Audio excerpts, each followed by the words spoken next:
12 Today with Ari and James. Monday through Friday, 8A to 11A Eastern Time. Your home for all things Big 12. And away we go on a Thursday. What up? Happiness is a choice. Thank you for choosing us, along with this guy, James Westling. Hi. On social at James Westling. I'm Ari Temkin on social at Ari Sports. It's Big 12 Today on Big 12 Radio, presented by Modelo on a Three Things Thursday. We got a busy show today. Our countdown to kickoff gets going early to talk the countdown to kickoff TCU, which is almost literal from a standpoint of 16 days? 16. 29 minus 13 is 16. Just math- a little over 2 weeks. I'm a math whiz. I knew that one. Just two touchdowns and a couple of two-point conversions. Yep. That's all it is. How are you doing, sir? Fantastic. You look blue. It's good. It's good to see you in some color. Normally you come with the bland off-coloring. You come with like a khaki or a black or a tan. Neutral is so in. Yeah. Okay, but today we brightened it up a little bit with the bright blue. Good. Happy to see that. Bright is, I wouldn't call it a bright blue. I'd just call it a blue. I'd call it electric blue, just like my personality. That's absolutely 100%. On a Three Things Thursday, news, this was a tweet from 5:30 this morning from Adam Schefter. An attorney representing Commanders quarterback Jaden Daniels has informed LSU that it can no longer use his name, image, and likeness, according to an August 5th letter sent to Tigers athletic director Verge Osbury via ESPN's Mark Schlabach. Also within this, Jaden Daniels basically was asking LSU, a cease and desist on using his number 5 number moving forward, which is even more egregious, in my opinion, than the first part of it. Now, maybe you could argue that, hey, he never got paid by LSU for his name, image, and likeness, so they can't use it in perpetuity. But the number thing is just outrageous. And maybe the most ironic part about this is Jaden Daniels is doing himself no favors in the name, image, and likeness category currently. You do this, I don't think the public perception of this is going to be very positive. So, the irony is, in trying to protect your NIL, you're actually really hurting it moving forward. Yeah, when I saw this, I just thought, number one, it's really weird. And number two, what is going on behind the scenes that he has such a beef with his former school? Well, and he's, gearing up for a big season this year. He had a tremendous rookie season. Looked like, the next second coming of Lamar Jackson. And what did Lane Kiffin do to Jaden Daniels? And is he basically asking them to retire his number? Yeah. Good luck. Yeah. Which, that one, that's the more outrageous one of the two. A lot of players like wearing number 5. It's a single digit. That's a high priority number. Not going to happen. What a weird thing. Yeah, what a weirdo. So Jaden Daniels is just a weird guy. He was also the guy that was very forward-thinking because he was the first one that wore that VR headset that drastically improved his game. And now we see DJ Lagway using the same thing from the same company. DJ Lagway is going to be one of my most intriguing prospects and players for this season, to see how much he has improved his decision-making, because we know he has all the tools, right, in terms of arm strength, and he's a big body, he's got underrated speed, he's accurate. It was just he made really poor decisions last year in a really bad offense at Florida. But he's been rocking this VR headset that speeds up the game. It's super realistic. It's something you can wear as you lay down and hit the pillow at night. You can wear it all day long. You can wear it anytime, anywhere. And it's this virtual reality device that basically you're wearing as if you're seeing things through your helmet and trying to just break down coverages and pick apart what the defense is trying to disguise. And I just can't wait to see if it actually works for him. Yeah. No, it's incredible. There's no supplement for live game reps for a quarterback, but this is about as close as you can possibly get. It'll be interesting to see. All right, on a Three Things Thursday, the second thing is the Big 12 betting preview by ESPN is flush with errors. So the number one thing that I've noticed, and this is always fantastic, and I don't know which one's better. Is it better if there's just a lack of information or knowledge on a team, or is it better if it's just AI generated, which may be missing some things? All right, how many flags in this piece are AI generated? Because we are the grammar police, and we will call you out. And this isn't the first time. We've been down this road before with a whole write-up about a player that wasn't even in camp, was still in high school, but he was emerging during spring practice a season ago. Well, did you see that Claude is now going to basically have a watermark in its language? So, and even if you copy and paste it and then put it into Word and change, it'll still have that, which will be very interesting to see moving forward how people adjust to that. I think it's a great idea. I do too. And Mark Zinno, who wrote this piece for ESPN, is a friend of mine. I know him. I haven't reached out to him yet to ask him about this. But the first thing is, and this isn't an AI thing more than everybody nationally is sleeping on Quentin Joyner. Every preview I've read from we're a national perspective to a degree, but from ESPN or CBS or Yahoo, I've read 3 Texas Tech previews that mention the return of the two-headed monster running back. And it's Jacoby Williams and Cameron Dickey. And it's that's great. I think you're missing the guy that was supposed to be the starting running back for this team last year. That's number one. Number two in this piece is they talk about how the players that Texas Tech has lost, plus the Red Raiders lose 2 of their top 3 cornerbacks, including Bryce Pollock, who accounted for 5 of the team's 17 forced interceptions in 2025. Womp, womp. No. Wow. Bryce Pollock is back, yes? He is very back. He was at media days. He called me out for not having him in his top 5 corners. He is very back. He is the number 1 cornerback prospect in this league for the NFL draft. But he's here. He didn't leave. Here. No, he the didn't article leave. Indicates. He's very much on the team. Got it. That is a glaring mistake. Yeah.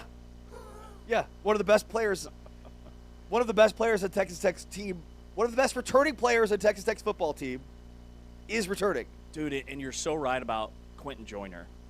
People have no idea how good he was at USC. They were playing late at night. This was 2023 and 2024 that he was at USC. But Quentin Joyner was a 5-star running back recruit out of high school. He actually got on the field as a true freshman, had only 18 carries, but he averaged 6.9 yards per attempt. And then his sophomore year, when he played in every game, 63 rushes, almost 500 yards. 7.6 yards per carry. If he had played the number of snaps and had the number of carries to qualify, he would have led his league in yards per attempt. If Texas Tech is looking for more explosive plays, which was the only thing that held them back last year, even though they led the nation statistically in explosive plays, there was a major drop-off against higher-level competition and defenses. Quentin Joyner is a guy that will take the top off the defense via his legs. He's quick, he's shifty, he appears to be 100% healthy, and he is very much buried on all these projected depth charts. It is going to be a 3-headed monster at running back. Yeah. People are going to be like, where'd this Quentin Joyner guy come from? Oh, yeah. Oh, yeah. Oh, he was all Big Ten freshman team a few years ago. Big Ten? Oh, yeah. That's right. No, of course. That makes the most sense in the world. Would they have been in the Big Ten 2023? I can't do the math on that. I think so. I think that was their first year. Maybe. Feels right. Yeah. Within this article, though, aside from sort of the falsities, and it's sort of funny to think of hey, taking this advice on the best gambles in the Big 12 here, the best bets in the Big 12 ahead of the season, when the information isn't even correct. Now, they do identify the BYU plus 550 to win the Big 12 is the better bet than betting on Texas Tech to win the Big 12, which obviously is something we've talked a lot about. We, in our consensus poll, had BYU number 1. But what about the other bets that they have? Arizona under 7.5. The rationale is, the 18-plus turnover margin is not repeatable. The defense is losing its best pieces, and only 4 offensive starters return around Fafita with 3 new O-linemen. We've obviously talked a ton about the back end of that secondary. Do you agree that under 7.5 is the play for Arizona here? I don't So 100% agree. What I do agree with is their schedule is brutal this year, and it's back-loaded. And that scares me because I don't know that Arizona has the depth to withstand the type of beating that they'll take in those last 2 months. They had a friendly schedule last year, and we've noted several times that the Big 12 scheduling matrix completely flips this year. If you've had an easy schedule the last 2 or 3 seasons, this year you've got some of the toughest schedules in the league, and Arizona fits that bill. Yeah. Like their last 5 games, they play consecutively at Texas Tech, TCU at home, Utah at home, at Kansas State, and then Arizona State, their bitter, hated rival, who's going to be out for blood after Arizona stomped them last year, to wrap up the regular season. Those are 5 games. Not one of those is what we would call a gimme game, where they're definitely going to be favored. Yeah, I mean, they might win a game or 2 there, but that's arguably 4 of the best 5 teams in the Big 12, at least from a preseason perspective. Houston, over 8.5. I think we agree on that one. The rationale that they have Fritz builds programs. Wegman has settled in his second year. The schedule misses BYU and Arizona. I think we agree there. Cincinnati under 5.5. We had Cincinnati last in our consensus poll, so we don't have to touch that one. Iowa State under 4.5. That's a miss for me.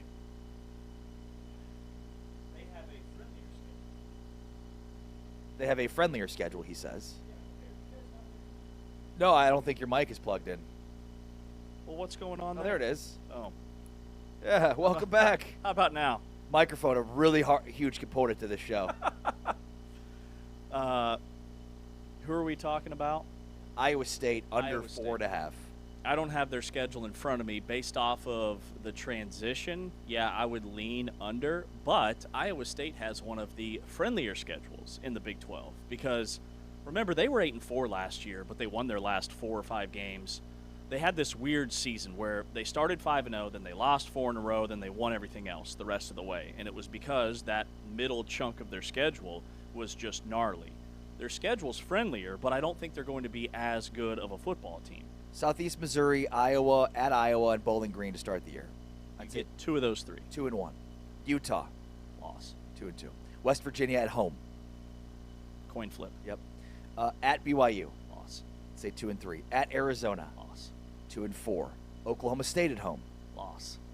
2-5. At Baylor, Loss. 2-6. Cincinnati at home, Win. 3-6. At UCF, Coin flip. win. 4-6. At Kansas State, Loss. loss. 4-7. I think they could win the West Virginia game. I'll give them 5 wins. Coin flip. Yeah, 4.5 is a good Coin one. flip for me. The other team that I would pause on, you just blew right past Houston because Houston's got You mean on the over 8.5 bet? on the over 8.5. They are going to be a better football team in terms of talent. Their offensive line is much improved. Their defensive line, it appears on paper they have more horses. But why couldn't they get any pressure on opposing quarterbacks the last month of the season? That included a home loss to West Virginia. That concerns me. And their schedule flips. All right, they have to play in their first, 5 games. They play at Texas Tech. Then they have a huge hinge point game at Kansas State. And then they play at Utah. They could be 5-3 in their first 8 games. And I don't know who they have after that. I know they've got some rivalry games that are built in. But I'm not ready to, draw this hard line in the sand that they're going to win at least 9 games. Because, again, their schedule's much more challenging than it was last year.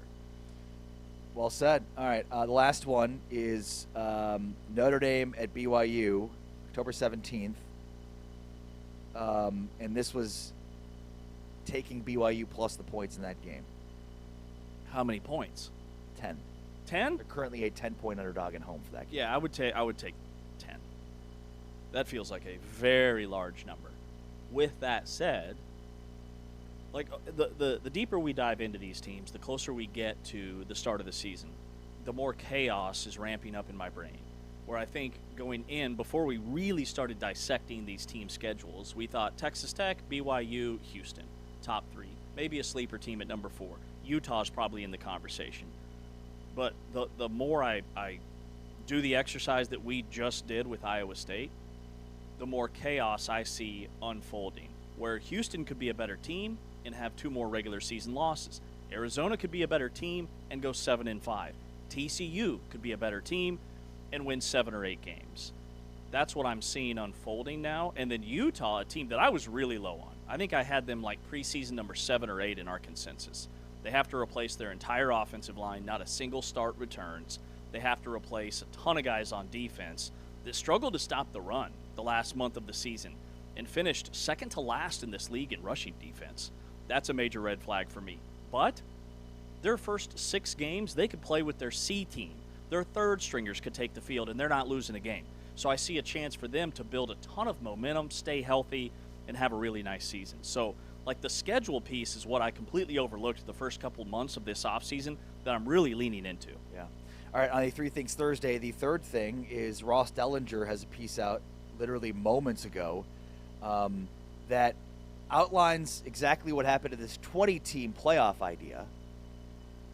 So Ross Dellinger reporting that a leaked 20-team playoff concept, a 16-team bracket with 4 play-in games for teams ranked 13 to 20, was killed almost immediately at Monday's CFP meeting, largely because Big Ten Commissioner Tony Petitti was left out of ESPN's advanced socializing of the idea and tore into it in the room. The format originated in SEC discussions last spring and was designed to preserve the conference championship game revenue, which obviously the SEC values. And basically what Dellinger is reporting is that they used Josh Pate, who works for ESPN now, as sort of a pawn to report this before the meeting even came to be. Dude, this is a wild story. This is a wild story. And I kind of got wind of this the other day and meant to bring it up because it sounds like this was completely fabricated by ESPN and Josh Pate, who, as you noted, now has a show with the network. And I thought maybe it came out of thin air. But now we find out that the SEC has been behind it, and it was more of a leak versus like, how much of this is ESPN? How much of this is the SEC? And what would it mean for the Big 12? Is there any report in terms of if we're preserving conference championship games and we're going to have a 20-team playoff, what does that look like? Like with the 24-team playoff, the thing I liked about it is it was pretty cut and dry in terms of how many bids each league would get, how many at-large bids there would be. Even with a 16-team proposal, we at least knew that. But in the back of my mind, I've always kind of wondered, okay, we're going 16 to 24. Is there a middle ground anywhere, any place to be found? No, we're past that. I think these games that are being played right now are moving us past that, right? Like, I think the reaction, perhaps ESPN's role here, perhaps ESPN has played its hand a little bit too much. But ultimately, it feels like what ESPN wanted to do is say, hey, we're compromising. We're willing to go to 20 and then watch Tony Petitti blow up so that everybody can rip Tony Petitti. But it's like, if you're Tony Petitti, it's like this came out of thin air. And we're already down the road on planning for a 24-team playoff. You know, it's funny because there's so much talk about the Super League. I mean, are you paying attention? Like, these 2 commissioners, these 2 leagues, these 2 networks can't get along. Right. What's Super League? Right. This is great news for the Big 12. Yeah. Just to sit back, grab your popcorn, and watch all of this unfold. And I have felt that way from day one because it's very clear that the Big Ten and the SEC are at odds. If there's going to be a Super League or a breakaway, it's not going to include the 2 of them working together in unison. It's Big 12 today on Big 12 Radio. We are presented by Modelo, heard on TuneIn and watched on Big 12 Studios. This is a 3 Things Thursday. We've got a lot to get to today, including we're going to check in on camps across the Big 12 coming up in the second hour of the show today, including things are a lot different without Matt Campbell at Iowa State. Less is more with Caleb Hawkins. Get ready for Dampier and Ficklin in Utah. And ASU out at Camp T, plus more as we check in on camps across the Big 12. On the way next, though, it's our countdown to kickoff for TCU. And the countdown is literally on for TCU. With the game just over 2 weeks away, we break down what do we know, what we don't know, what has to happen for TCU to contend, and everything else, camp battles, injuries, everything. And our Countdown to Kickoff series continues next with TCU. James Wesley, I'm Ari Tepkin. It's Big 12 Today, presented by Modelo. Heard on TuneIn and watched on Big 12 Studios.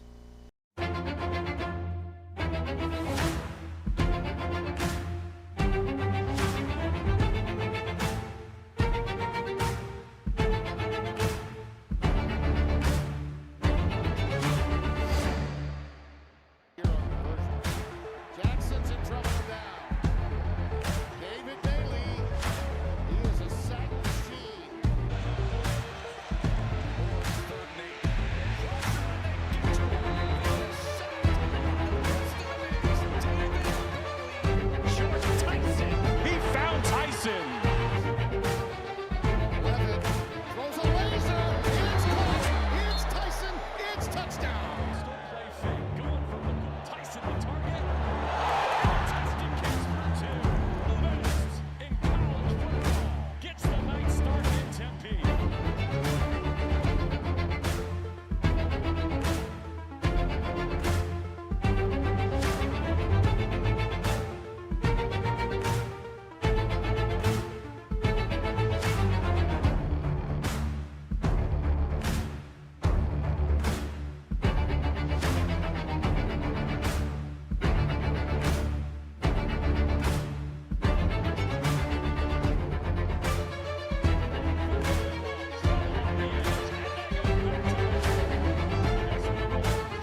Big 12 Today, Big 12 Radio, presented by Modelo. You can tune in to us each and every weekday morning, 7 to 10 a.m. Central on TuneIn. Make sure to download the TuneIn app if you have not yet already. And, of course, favorite the channel. That way it shows up each and every time you open up the app. Also, you can watch us, stream us live at Big 12 Studios, whether on YouTube and join the comments there, or via Big12Studios.com, all the platforms in which you can watch us, whether it's Roku, Amazon Prime Video, lots of other platforms. Check out Big12Studios.com to find all the places you can stream us. All right, it's our Countdown to Kickoff series. We've been taking a look at each and every Big 12 team, answering some questions here in the weeks leading up to the start of the college football season. And when it comes to TCU, the team we're talking about today, the countdown is on. This is as real of a countdown to kickoff as we've had in this series. TCU opened fall camp on Wednesday, July 29th, exactly 1 month before their game against UNC to open up the season in Dublin. And, I mean, everybody else in the Big 12 is on a normal August calendar. TCU is on a very compressed one. This week, TCU is closing practices after the first 30 minutes as it shifts into opponent-specific preparation for North Carolina in Dublin. Sonny Dykes has run one of the most open camps in the conference, near total transparency, in basically direct contrast of most others, including Bill Belichick, who we famously know is extremely protective over information. Part of the old school, new school thing we'll talk about a little bit later on in the show. But, yeah, I think that's kind of where you start here, is Sonny Dykes has run a very open and transparent camp, but this week is more game prep, as we're now 16 days away from Week 0, Dublin, TCU, North Carolina, Part 2. Well, and they're a program that's going through a lot of changes. A new offensive coordinator, a new quarterback. They're looking to be more physical defensively. They just extended Andy Avalos, their defensive coordinator's contract this offseason. They spent 2 weeks in the AP Top 25 last year. September 21st, they jumped in at number 24 after they beat SMU. And then the final AP Top 25 poll. They were a ranked football team because they beat USC in that thriller in overtime, 30-27, in the Alamo Bowl. They had a really weird year where they went 5-4 in league, but they won every single of their non-conference games against 3 power conference opponents: USC in the bowl game, SMU in the non-conference, and North Carolina. What I saw last year, and why I think it'll be different this year, is they really struggled against like ground and pound, physical, balanced football teams. They lost to Arizona State. They got pasted by K-State, lost by 13. They lost to Iowa State at home. That was the shocker. Then they got drubbed by BYU. All 4 of those teams have one thing in common. They lean on their ground game, and they beat you at the line of scrimmage. Against the flashier, like more spread up-tempo teams, Baylor, SMU, West Virginia, North Carolina, Cincinnati, they had wins against all those teams. So I think stylistically, that's ultimately what has led to this change for them to take the next step, because they've been knocking on the door the last several seasons ever since that championship run. Can they bust through that door this year? Yeah, and I think, the last year was pretty good, but TCU fans are expecting more. And Dykes even said to us at Big 12 Media Days that, like, maybe going to the national championship game his first year was the wrong approach. Here's what Dykes said about feeling unsatisfied. We've won 18 games last 2 years, 2 9-win seasons with 2 bowl wins. And like you guys, I've felt really unsatisfied with that, and I think it's just kind of where we are as a program. And look, I wouldn't recommend, winning, starting 12-0 at a new school and playing for the national championship. If I had to go and do it over again, I might do that later on instead of doing it year one. Yeah, but anyway, but yeah, it's so. What that does is it creates expectations, which is what you want. You want your program to have expectations, and you want your fan base and players and everybody associated with the program to want to get back, and that's our goal. And so, like you said, 18 wins last 2 years looks pretty good on paper, but we felt like it could be better and should be better, and so as a result, we made some changes, and I think that the goal is to get back to in the college football playoff and make a run, and so, we feel like we've taken the steps to put ourselves in that best position. Well, and I think part of it, look, 18 games over the last 2 years is not bad. A lot of programs would love for that. I think the problem with the 18 wins is you really were never in the Big 12 title discussion, right? I mean, you've won 9 games, but at no point were you ever in the road to Arlington, so to speak. Mm-hmm. And that's where I think even Sonny admits, like, yeah, it's been sort of disappointing, despite 18 wins over 2 years. All right, so what do we know about TCU? Well, we know they have a new quarterback in Jaden Craig, the Harvard transfer, and I watched some of his tape this last week, and he has a really unique throwing motion that I think is going to look a little goofy at the start of the season, but NFL scouts love his pedigree. He's big, he's strong, he's accurate, and he doesn't turn it over.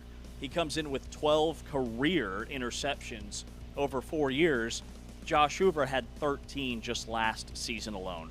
So that's what we know, is they're going to be very much a more compressed offense that maybe doesn't have as many explosive plays. But on the flip side, they're also not turning the ball over. We know defensively they should be rock solid, but they also lose a lot of NFL talent. They were really good last year compared to the year before in takeaways. They had a massive improvement. They finished top 5 in the Big 12 in takeaways and 26th nationally. The year before, they were 115th. But down the stretch last year, and against those more physical offensive lines, they couldn't get any pressure on opposing quarterbacks. They only had 24 sacks last season. So that's where I look. Can they defensively get more pressure, cave that pocket in, and force opponents to be the team turning the ball over? Yeah, I think what we know is the defensive line is going to be very good.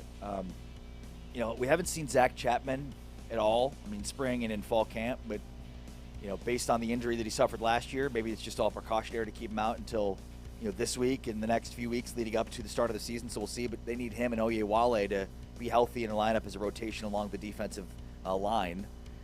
What else do we know? I mean, I think we know what the Gordon Samus hire is supposed to do. They want to run the football, and they want to take some shots down the field. And they want to not turn the ball over very much. I mean, UConn's quarterback threw 1 interception on 413 attempts last season with 28 touchdowns. So that's a huge piece to this. He didn't throw that 1 interception until the final regular season Saturday. He led the nation in fewest interceptions, and he's a big, prototypical NFL quarterback body, much like Jaden Craig. So that's, I think, where it starts is at that quarterback position, because they will be improved in terms of their ability to run the football. They have 2 of the better offensive linemen in the league. Jeremy Payne, I think, is a massively underrated scat back type guy who finally got to show his stuff in the bowl game against USC, where it felt like they were already starting to kind of lean towards ground and pound versus all the turnover-worthy throws. I mean, they won that game with their backup quarterback. Ken Seals started and had like 250 type yards. He didn't have 400, but it was a very game manager type performance, which is what I think they're asking Craig to do. Yeah, and here is what Sonny Dykes said about the hiring of Gordon Samus. You needed to quit turning the football over so much, and a big part of doing that is taking some heat off your quarterback, and that starts with running the football and doing it consistently, and so that's where we want to get to. And so we went out and hired Gordy Samish, came from UConn. You look at his teams that he's coached there and their offenses, and they turned the ball over 5 times the last 2 years, which is kind of hard to fathom. And they ran the football. They had a 1,000-yard rusher, a 1,000-yard receiver. They've been very diverse in what they do. I think it fit our personnel well. So about 2 years ago, I saw them play on a Friday night, and when I was in the hotel and getting ready for a game on Saturday, and liked what they were doing. Kind of studied them at the end of the season, and then as the season went on, did the same thing this year, and had an opportunity to go hire him, and I think it makes a lot of sense. I mean, I think it's the thing that we need to become, and so looking forward to seeing how it all comes together. Last thing we know is that Jamel Johnson's the best player on the roster. They had a scrimmage on Saturday. He was excellent as expected, multiple run stops. He ended one of the offensive drives with a sack on Craig, preseason All Big 12. He's also the last remaining piece of a secondary that lost its leader as a second-round pick. So he could be the next great safety from TCU. All right, what don't we know? Yeah, so the number one headline is does Jaden Craig's production at the FCS level translate to the Big 12? But then after that, I have questions about who's their number 2 wide receiver going to be. Jordan Dwyer will be wide receiver 1.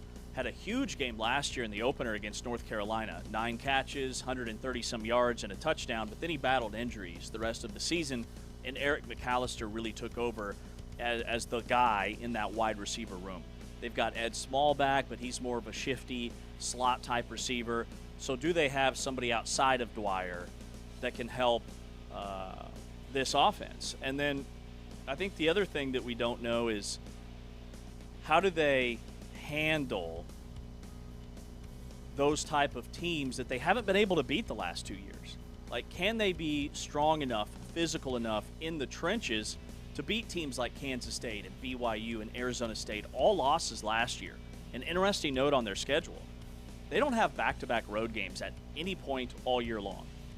So every road game, they get to come back home. Wow. Which is something not a lot of teams can boast. Yeah, I think linebacker is a major question. I mean, they lose Caleb Elarms or as well as Nnamdi Obiaizer. So, I mean, Max Carroll's a dude, but behind him, we'll see what they have. What has to happen for TCU to contend? Well, Jaden Craig has to play really well. I think Jordan Dwyer has to have a breakout year.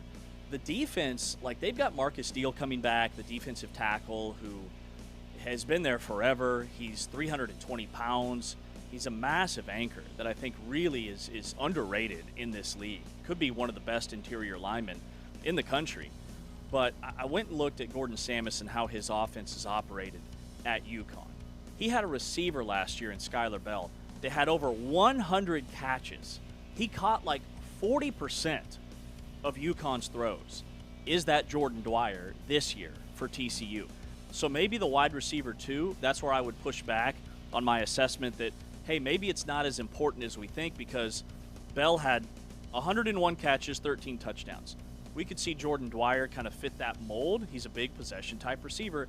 And then they balance it with running backs out of the backfield, tight ends, and they kind of spread the love offensively. I think that is what TCU is going to look like. Yeah, and I think just simply put, for TCU to contend, 2 things need to happen. The turnover margin needs to flip, obviously, and they need to be running at 4.5 per carry. They were 3.9 last year. It was a bad number. Samus was hired to fix that. They got to be at 4.5 at a minimum. I think those 2 things, and they could compete. Camp battles to watch. Wide receiver 2. Yep. I would start there. One. Ed Small, Dozie, Ezukama. I think they've got a great crop of receivers, but we got to see it. Yep. And they bring in Jeremy Scott, who they're really high on. I think he's a transfer from South Alabama. It's a group of 5 school where he put up big time, like stretch the field type numbers. Outside of that, is there going to be an RB2 behind Jeremy Payne? And who's that going to be? UConn, they would spread the carries around. They had this Edwards kid who's now at a power conference school. He was really good. But then they had 2 or 3 other backs that would get some touches. And who are those guys going to be? And you brought this up earlier. They've got to replace 2 incredibly athletic linebackers. Caleb Elarms Orr, thank you. Remember what he did at the NFL Combine? He had ridiculous numbers. So he could have been making up for a lot of mistakes elsewhere because of his sideline-to-sideline ability. Had 120-some tackles last year. That's a huge hole that they have to fill. Yeah, I mean, I think the second linebacker as well. Carroll is locked in at the mic, but they've got a guy at Short and Hooper and Thiessen all in it, but no separation so far. They also have a wide receiver named Ed Small and a linebacker named Michael Short. Just thought I'd point that out. And then place kicking. You've got Kyle Lemmerman and McCashland, but neither have big-time legs, both pretty consistent from the intermediate range, but anything plus 40 is sort of a wild ride. So that was an issue last year. Yes, it was. They were rotating kickers all throughout the season. And had no distance, and it continues to be the case here. So I wonder how much it'll change, Sonny Dykes' decision-making in games with the range or lack thereof. All right, let's check in on TCU football with our buddy Jeremy Clark from Horned Frog Blitz as we talk in the countdown to kickoff TCU. It's Big 12 Today, presented by Modelo. Heard on TuneIn and watched on Big 12 Studios. Introduces himself to Scotty Fox in the backfield.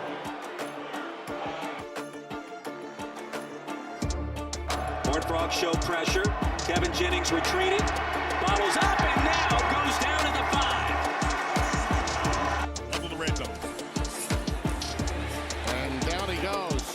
those active ends and linebackers, huh? Caleb, the alarms are all over the place. This kid can play. Senior from Hayward, California.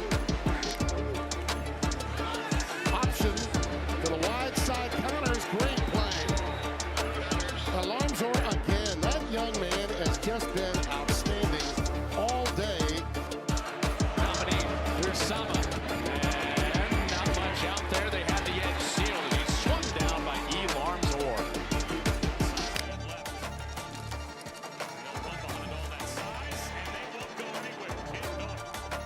Down behind the line of scrimmage.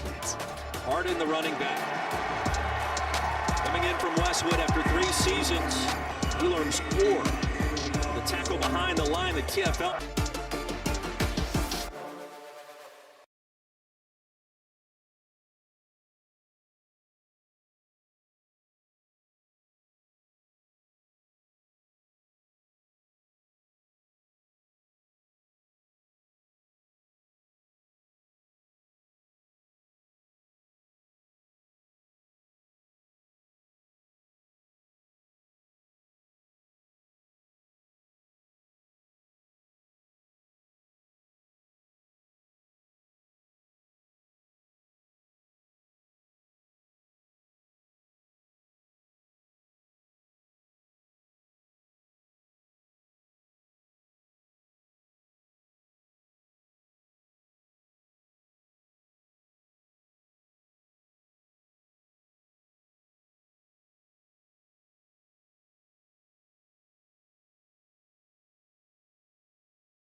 Big 12 today on Big 12 Radio. We are presented by Modelo, heard on TuneIn and watched on Big 12 Studios.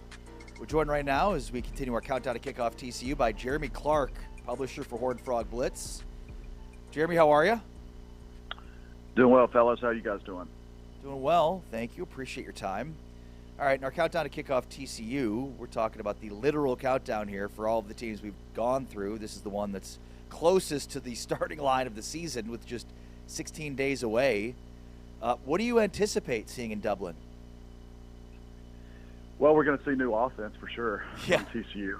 It's going to be different looking from what we've really seen in years past. I mean, I've been around the team for 20-plus years, and I don't remember a pro-style offense quite like this. You're going to see a fast defense. You're going to see an athletic team. You're going to see, hopefully, a team that can overcome some of those early struggles that other teams have faced in Ireland. And we go back to recent years like Florida State and K-State and Iowa State last year. You know, those teams had high expectations, and TCU has kind of high to middle to high expectations, I guess you could say. Some people think they can come in and be a dark horse for the Big 12. Some are kind of pegging them around the 4th or 5th spot in the Big 12. But I feel like they're practicing well. The offense seems to be clicking. The defense is moving fast. Third year under Andy Avalos. It's going to be interesting to see. You really don't know what North Carolina's bringing out there. Bill Belichick is really close to the vest with his, the availability they have out there in North Carolina to report on practice. But, just if TCU goes out there and does what they're supposed to do, I feel like they should get a win. What are the top one or two things, observations, takeaways from camp? I mean, the biggest thing I think you can look at is the quarterback. Everyone's going to be questioning, how's Jaden Craig doing? They've lost Josh Hoover. He's at Indiana now. Is he going to be as good as Josh Hoover? What I would tell people right now is don't expect Josh Hoover-type numbers from Jaden Craig. It's a different style of offense. They're not going to go out there and throw the ball 35 to 45 times. And let's be honest, there wasn't really a consistent run game last year for TCU, so that's what Josh had to do. He had to throw the ball quite a bit. But what I like about Jaden's ability so far through 12 practices, Gordon Samus only had 2 turnovers at UConn last year, and they've made a huge emphasis on making sure Jaden Craig takes care of the football. He's only thrown 3 interceptions in 12 practices.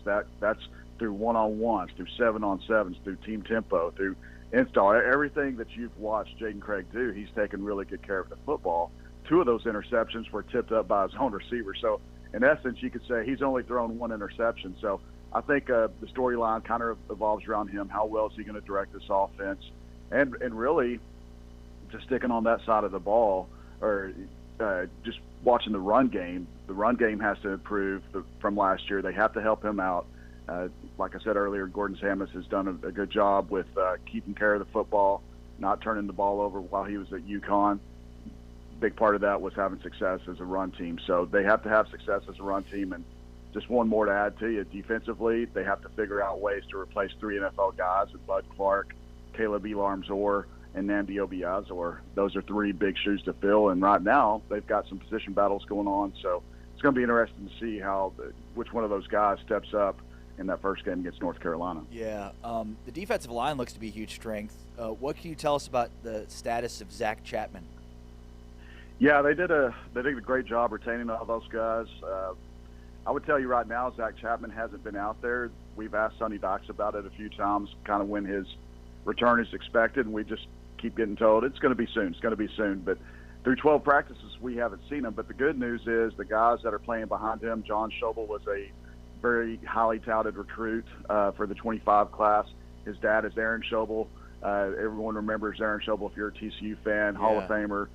So, he's got the intangibles. He's a big kid. He's 6'5", 245.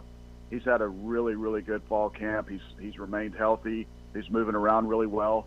And Karan Hayward, the Western Kentucky transfer, kind of an under-the-radar transfer for them. But you see him, he's got an athletic build. He's another big kid at 6'5", 235, probably a little bit better in coverage than what John is, but they're both really good at getting to the quarterback. They both got great size, and they both look like they're adapting well to that defense. So if Zach's not ready to go yet by the time they play North Carolina, and I'm kind of skeptical if he's going to be, I feel really good about what John and Karan can go out there and do. Jeremy, when we look at TCU's schedule last year, felt like they were beating the teams that were more spread, open, stylistically, and then they were losing to teams like BYU and Kansas State and Arizona State that are more ground and pound and physical at the line of scrimmage. Did you see it that way? And then what has TCU done to, I guess, get better at the line of scrimmage.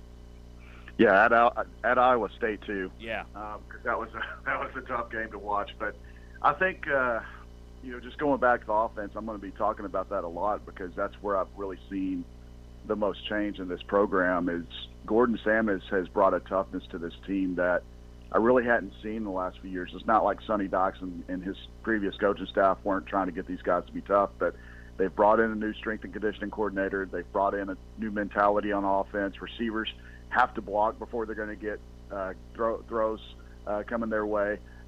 Offensive line, especially. Offensive line, if you talk to guys like Ben Taylor Whitfield and Noah McKinney, some of the older guys, they've just embraced becoming better at blocking, becoming better at opening run lanes and being tough. And there's instances and practices where those guys aren't getting it right, and Gordon Samus isn't having any of it. He's making every one of the offensive guys do up-downs, do sit-ups, do push-ups, whatever, just holding every guy out there accountable for their mistakes. And so that's something that I really didn't see a lot of in previous years, so especially since Sonny Dykes been the coach. So I say the toughness is going to be the difference in this team, just being able to establish that run game. And defensively, the pieces are there. You got Marcus Dill, you got Ansel Denbua coming back that are kind of feeding off that interior of the defensive line, helping the linebackers.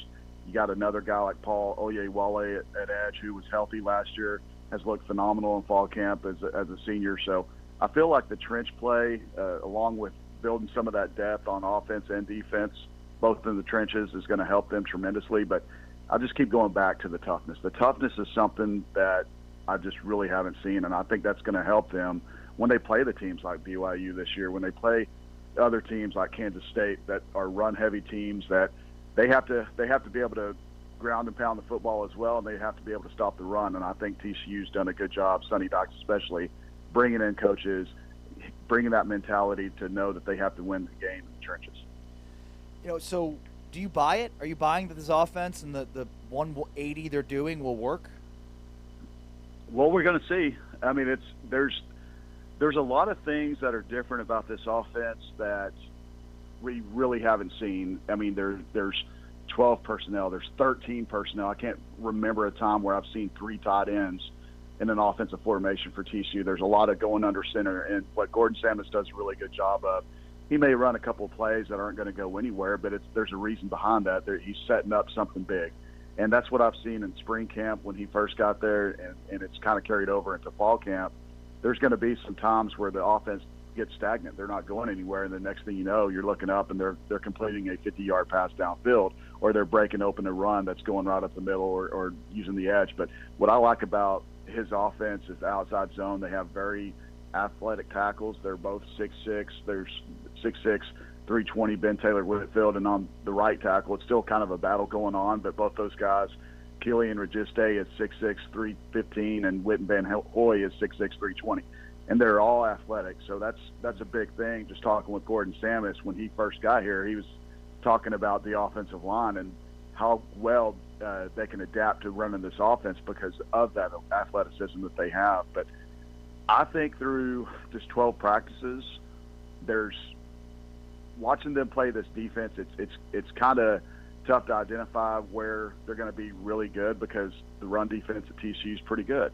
They're not always going to show success in practice. The pass defense has been pretty good, but they're hitting big plays. So I think obviously you have to start out of the gate fast. If they have a bad game against North Carolina, I'm going to be kind of rubbing my chin and trying to figure out what this team is. But I feel pretty confident. I feel like, again, Sonny Dykes has surrounded himself with very, very quality coaches on both sides of the ball. Antonio Wilcox, at running back coach, is a rising star, in my opinion. I think he's going to be one of the names we're going to be hearing about a lot in his future. But I feel like right now that I've seen enough through fall camp that I do feel like this team can sneak up on some people. I do feel like this team, if they're playing well in November, if they have to play BYU, that's their toughest game before they hit that November stretch. I really do feel like, and I know TCU fans want to hear this, I do feel like once November starts, they're still in the hunt for the Big 12 championship, and I think that's what they're looking for. You were talking about the tight ends. What can you tell us about Ashley, the transfer who made Bruce You're gonna get me in trouble. Yeah, he made Bruce Feldman's top 100 on his freaks list the other day. Yeah, he's a freak. I mean, I'm going to tell you, he's a freak, and it's funny because that came out, and we were talking to Sonny yesterday before practice, and I asked him if he was kind of surprised that Kari was on that list because it's almost like they were trying to keep him a secret, so to speak, because he is a big body. He's 6'4", he's 235, but he runs like a receiver, and he could do a lot of different things for them. He could block, he can line up as a fullback, he can line up out wide. They could put him down with his hand in the ground. He could just do a variety of things for that offense, and Gordon Samus has taken advantage of that. But I think they have very, very high expectations for that kid.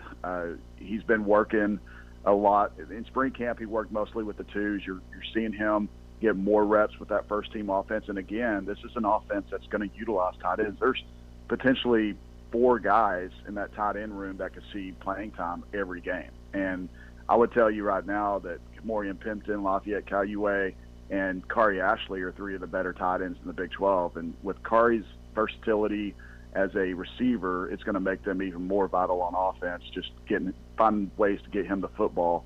And yesterday, I mean, he caught a little 8 to 10 yard drag pass, got a great block on the perimeter, and outran the defense. And I'm sitting here watching this 6'4", 235-pound kid look like he's running a 4.5 down the field, running away from the defense. That's pretty impressive. So, yeah, I think he's going to do big things for them this year. Jeremy Clark, Horned Frog Blitz. Jeremy, always appreciate your time and insight here. Thanks so much. Thank you, guys. Thank you. Great stuff from Jeremy Clark, Horned Frog Blitz, in our Countdown to Kickoff series as we talk TCU football. And how does that make you feel? Better, worse, same? Better. Yeah. Sounds like that tight end is legit. And just to see those personnel packages that have been non-existent at TCU in the past is going to shock people. And this team is going to look very different. Remember when Sonny Dykes, I think it was his first press conference after he had hired Gordon Samus, and he said the offense wasn't going to look much different. It's going to look very different. They've got a dynamic running back. I love what he said about the receivers and Craig, and I feel better about TCU after that conversation. All right, our Countdown to Kickoff series continues tomorrow with Oklahoma State. Oklahoma State tomorrow. An offense that will look a lot different than what they've looked like at Oklahoma State in recent history. With James Westling, I'm Ari Temkin. This is Big 12 Today on Big 12 Radio. Let's get it on. Next. Glad to see your family as that ball is picked up by Clark, the captain at the back end, plucks it away for TCU. Got to get it to the 29. Third down, Lopez to the outside, and it's intercepted, and it's going to be a walk-in touchdown for the veteran Bud Clark, his 12th career pick. Robertson, pressure inside, and he's dropped. Bud Clark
Big 12 today on Big 12 Radio. We are presented by Modelo, heard on TuneIn and watched on Big 12 Studios, along with James Westling. I am Ari Temkin. Great to have you with us today and every day, and you're home for the Big 12.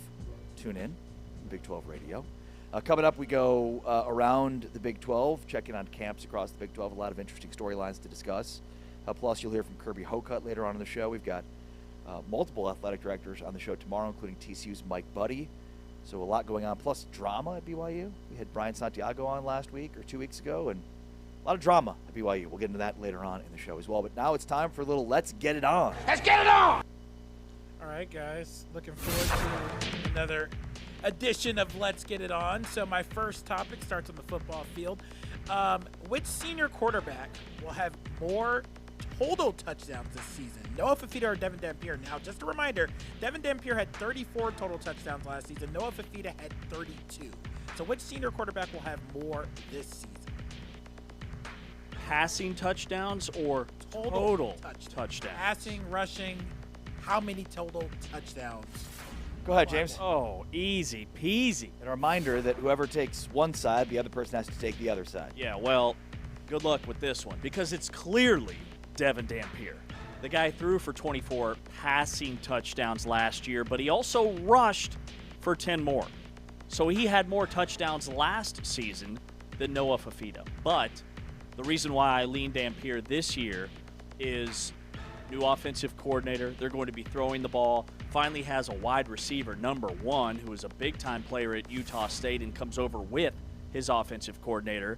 He's got Bird Ficklin to supplement that ground game, and Wayshawn Parker, Devin Dampier, double-digit touchdowns. That's a number on the ground I think he can match again. And I think his passing touchdowns will be even more because Utah's going to need to lean more on their passing game. I don't think they're going to be as elite defensively, so they're going to have to score more points this year, even though they were a top 10 scoring offense a season ago. My opponent. Oh. So one quarterback is on the preseason All Big 12 list. You know who that is? You want to take a stab at that one? For community service, hanging out with kids, being a nice guy. Wow. Shots fired. Noah Fifita, not a quarterback, more of a community guide. Noah Fifita was the first team All Big 12 quarterback. Who has the new offensive coordinator? Who lost 2 offensive linemen to the first round? What are we talking about here? How is this even an argument? Caleb Lomu and Spencer Fotto are gone. You've got a brand new offensive coordinator. Noah Fifita returns the most experienced quarterback in the Big 12, and you're taking Devin Dampier? What? Seth Nagy is back? Kevin McGivens is in? Nothing's... What? New coach? What? I feel like I'm taking crazy pills here. The answer here is obvious. Let's get it on! Bro, have you seen Utah's schedule? Devin Dampier's playing the San Marcos YMCA weeks 1 through 6. He'll have 40 touchdowns by October. Yeah, volume favors Fifita. Everything else favors Fifita. I don't know why you don't, but it's clearly Fifita. Yeah, what did Noah Fifita do to you, Jay? I love Noah Fifita. No, you don't. No.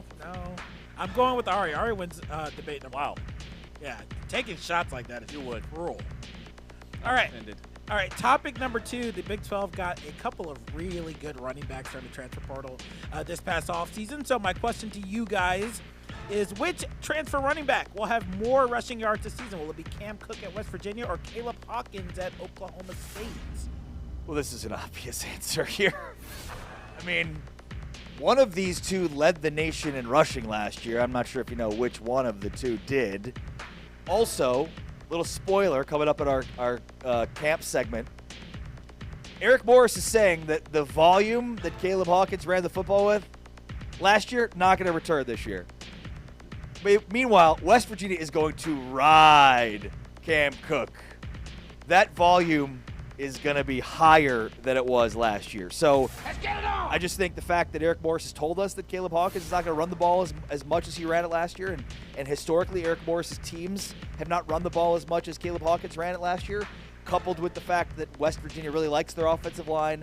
They're going to lean heavily into their run game, especially with inexperienced quarterbacks in that Rich Rod offense. This is as easy as of an answer as we're going to have all day today.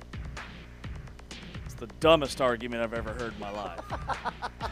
My opponent takes an evening walk in 95-degree heat wearing jeans. That's insane. You got to sweat, man. It's Caleb Hawkins. Important to sweat. Okay? I don't care what Eric Morris told the media. Caleb Hawkins set an FBS freshman record with 25 touchdowns, over 1,400 yards as a true 18-year-old freshman. He grew up less than 40 miles from Stillwater. He's going to have family and friends at every home game. You think they're not going to let him tote the rock? That's madness. Same system, same coaches, same quarterback, same receivers, same running back. This dude's going to have over 250 carries this season, 1,500 yards, which will easily make Caleb Hawkins. Coach, are we trying to win? No. Leading Caleb rusher Hawkins' family is here. in We're the going to Big give him 12. the rock. When you're up by 30, you can do that. Led the nation in missed tackles forced a season ago. Yards Cook. after contact. Cam Cook will have Cam Cook. This isn't Jacksonville State. Gamecocks aren't walking through that door. This isn't North Texas. Oh, bro, the American Conference USA. The American Conference Night USA. And day. You can't see if you're not watching us. Everybody wanted You Caleb can't see. Hawkins. My hands are about a few inches apart. James has his hands about a mile apart, which is absurd. And my argument was the worst you've ever heard. Oh no. Caleb Hawkins will get more carries because his family is His coming. sister's in the stands. He's going to get the ball. Mama Hawkins, she doesn't mess around. Okay, so Ari wins that debate again. Clearly. I'm sorry, James. And listen, no disrespect to Caleb Hawkins. I love the guy, but you're playing at Oklahoma State with a quarterback coach. Even though you played with him at North Texas, I'm going with Jim Messemaker. I think he's going to have a lot of passing yards. I think the rushing game kind of is a little less this year. Eric Morris said it. Smart man. That's All right. Stupid. All right, next topic. Okay, so USA Today came up with a preseason poll that has Utah ranked at 21, has Houston ranked at 24. Our consensus poll, we had Houston in the Big 12, had Houston ranked at number 3 and Utah ranked at number 5. So my question for you is, who has a higher chance at making the CFP this season, Houston or Utah? It's the Utes. Utah. Number 1, they're starting higher in the preseason top 25. Number 2, they're coming off an 11-2 season where they finished in the top 10. Brand matters for the College Football Playoff Committee. Now, they've got a lot of question marks, but they also have, to me, the second easiest schedule in the entire Big 12. With Wayshawn Parker, Devin Dampier, Bird Ficklin, the offense, I think, is going to be fine. And they get BYU at home. BYU hasn't won 4 straight in that series since the 1980s. Utah had a run where they won 6 in a row from 2010 to 2019. I think that pivots back to the Utes. They're going to be out for blood. They went for it like a billion times on 4th down last year that cost them the game. So that, to me, would give Utah 10 or 11 wins and put them in the conversation. Most of it comes down to schedule for me and just notoriety and what I think the College Football Playoff Committee views right or wrong. Oh, James. Simple James. Houston has the easier schedule. Let's just start right there. In fact, I'm certain that their schedule is ranked 133rd nationally in terms of difficulty. Houston also has the head-to-head game. That one's at Utah. Sorry, that one's wrong. Okay. Schedule, wrong. Head-to-head, wrong. That one was wrong. Schedule is easier, though, for Houston. They play Utah. They do play at Texas Tech. That's their toughest one, though. Then they get Georgia Southern following Texas Tech. It's basically a second bye week for them. UCF at Kansas State. Easy place to win. Oklahoma State at home. You're just going to let me slip that one in there, huh? Here's their last 4, though. Cincinnati at Colorado at West Virginia versus Baylor. Cakewalk. What's the argument here? My opponent wants you to believe that Utah's brand is the reason that the answer should be Utah. I say that Houston is the better football team with the more established coach and the more established players. Once again, Utah is missing 2 first-round picks in their offensive line. That should matter? Wow, my response to this, I don't think either of you guys won this debate. I'm going to be honest. Ari started off a little weak, a little bumpy road. Yeah, it was very bumpy. And James, Very on the other bumpy. hand, he admitted earlier in the show that he's been down on Utah. So why would you pick them over Houston? That you was literally before I said saw that. their schedule. I think I won this debate. It's true. He won the debate because you didn't think Taman was listening. You didn't think Taman was listening earlier in the show when he said you're sleeping on Utah. I'm impressed, Taman. Taman Try. keeps receipts. I try. All right, next one. We're going to volleyball. It is volleyball season, guys, and Arizona State won back-to-back Big 12 titles. So I have to ask this question: it's yes or no? Will Arizona State three-peat a Big 12 title this season? Hitting us with a volleyball question. Yes. The answer is yes, they'll three-peat. No, I got yes. You went first last time. Go ahead. Actually, no. No, you got it, Ari. No. Look out for Kansas. Okay. Volleyball powerhouse. KU Jayhawks. Let's ride. That's right. My opponent just full stop just said let's ride. Case dismissed. My opponent just went full Russell Wilson. James was frantically opponent. trying to search. Don't worry about it. Frantically looking for his. some emails.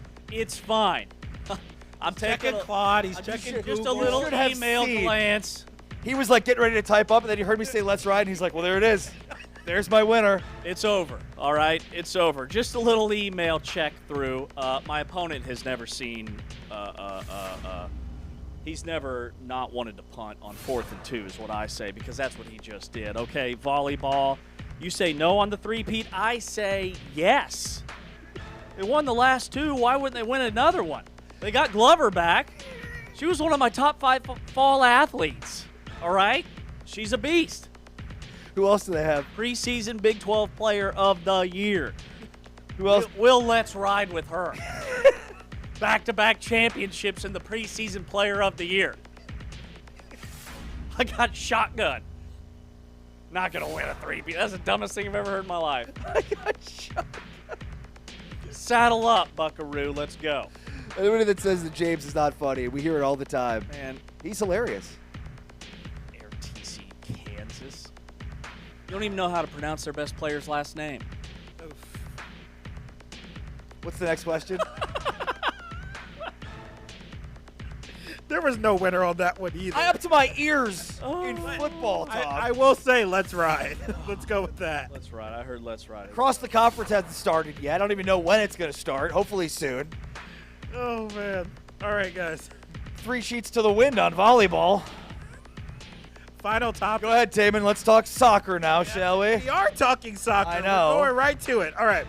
So, TCU, they lead the soccer preseason poll. So, I have to ask this question to you guys. Who is the bigger threat to TCU soccer? Is it Colorado or West Virginia? Because they both received one first-place vote. Well, they received a first-place vote because you can't vote for yourself. It's clearly Colorado.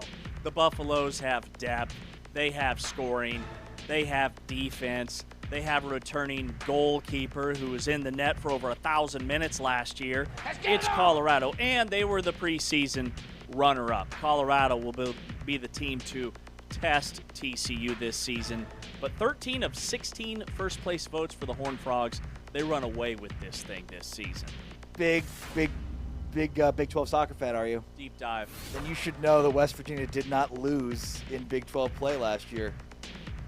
Oof. Something TCU didn't accomplish last season. So why are they preseason 4th? It's their 5th unbeaten season Technically, in they're program tied for history. third. They were 8-0-3 last year in Big 12 play. They're also only one of 2 conference teams to record 10 or more shutouts, with 11 last year in 2025. It's impressive. Let's move on. That's all we got, guys. Good topic. Ari wins that debate. Wow. Sorry, James. Ari wins that debate. Ari's the winner. You didn't. There was 2 that you didn't lose. You just didn't win one solo one. That doesn't even make sense. We don't do ties here, Taman. Hey, soccer, there's ties in soccer, James. It's not 0-0. There's ties Get out in of here with soccer. that tie business. Big 12 today on Big 12 Radio, presented by Modelo. Heard on TuneIn and watched on Big 12 Studios. On the way next, we check in on camps across the Big 12. Things are a lot different at Iowa State camp. Less is more, as we discussed with Caleb Hawkins. And get ready for Dampier and Ficklin in Utah, plus UCF, Arizona State, and Colorado as well. We're checking in on camps across the Big 12 next. This is Big 12 Today, presented by Modelo. Heard on TuneIn and watched on Big 12 Studios. 2025 calendar. Dean Connors with the handoff. Connors breaks free again. Dean Connors against his former squad with his second touchdown of the night.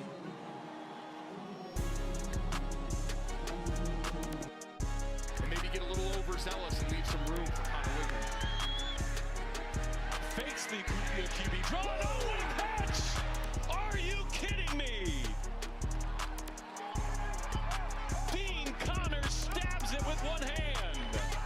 But the individual effort from Connors to get a hand on that one and bring it in, that's the kind of play that gets the sideline juiced.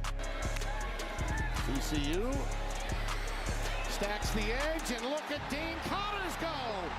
Dino on the go.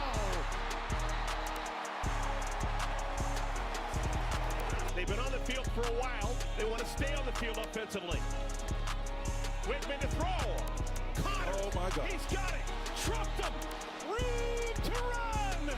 Connors tripped up at the 10-yard line. The rest is all the big 4-4. Dean Connors up the sideline.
This is Big 12 Today on Big 12 Radio. We are presented by Modelo, heard on TuneIn and watched on Big 12 Studios.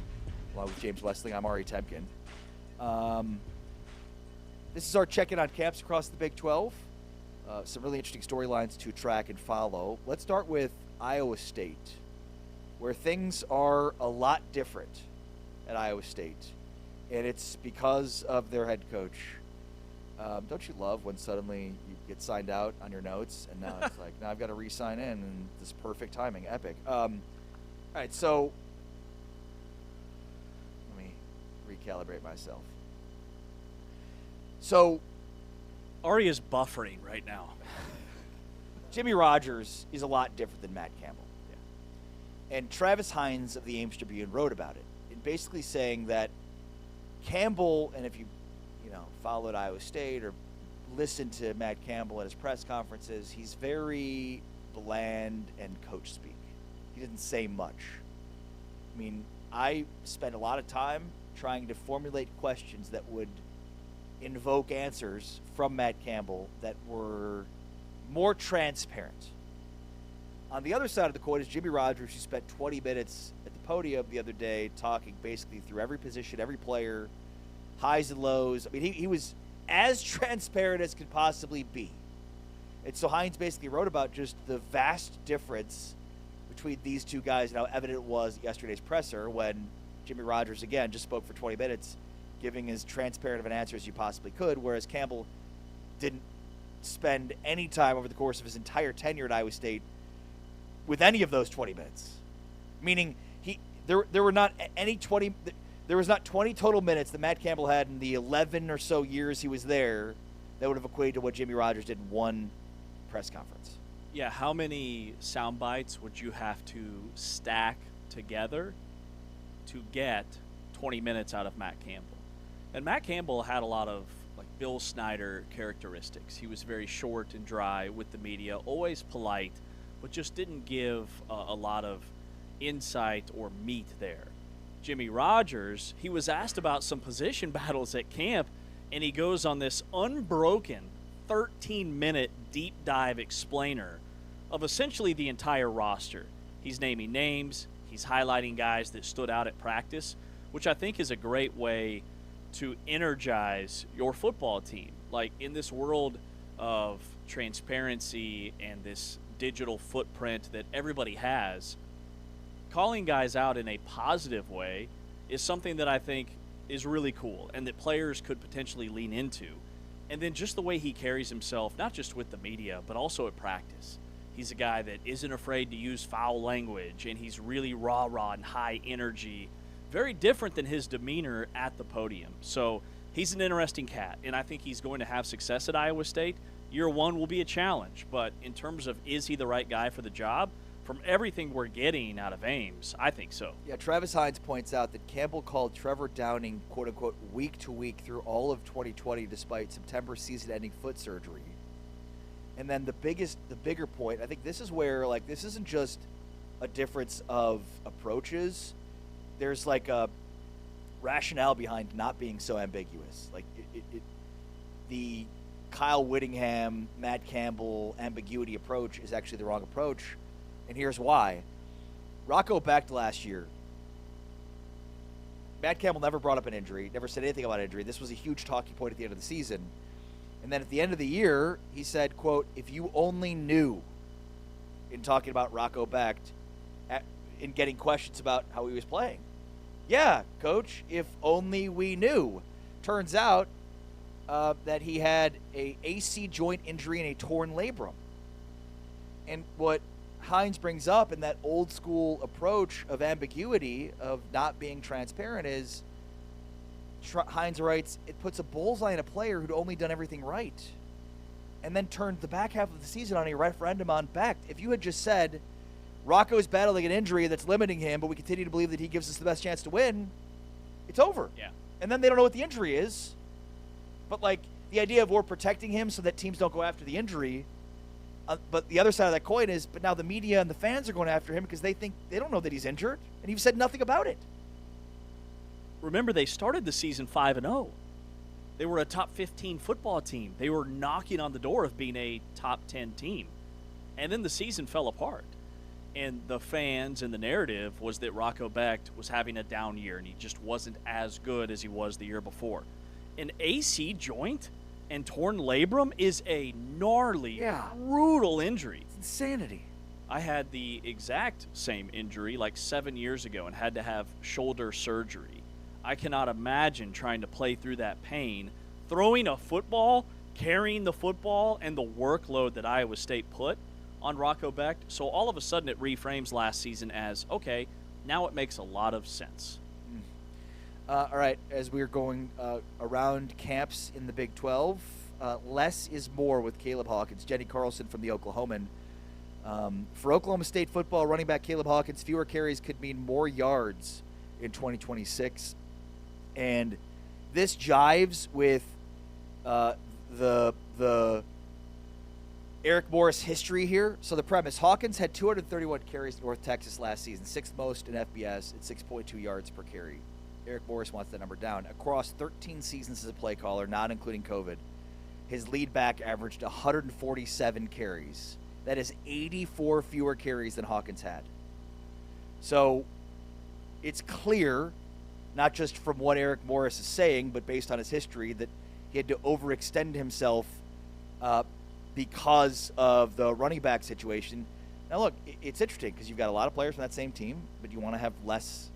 So why, I guess the question would be, why was the volume so high?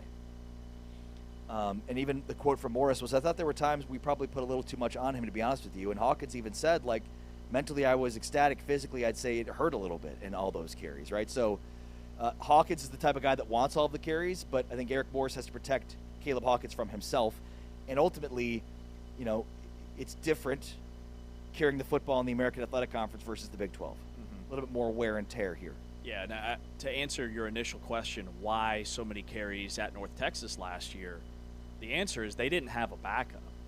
2 years ago, pre-Caleb Hawkins, they had converted a walk-on wide receiver who transferred from Kansas State, Shane Porter, to be their lead running back. And Eric Morris is very dedicated to having success on the ground. But they have not been able to find a stable between the tackles running back. They found that last year with Caleb Hawkins. And I think the drop-off between RB1 and RB2, when you give the guy the ball and he continues to churn out 6, 7, 8 yards every time he touches it, it's hard to feed somebody else.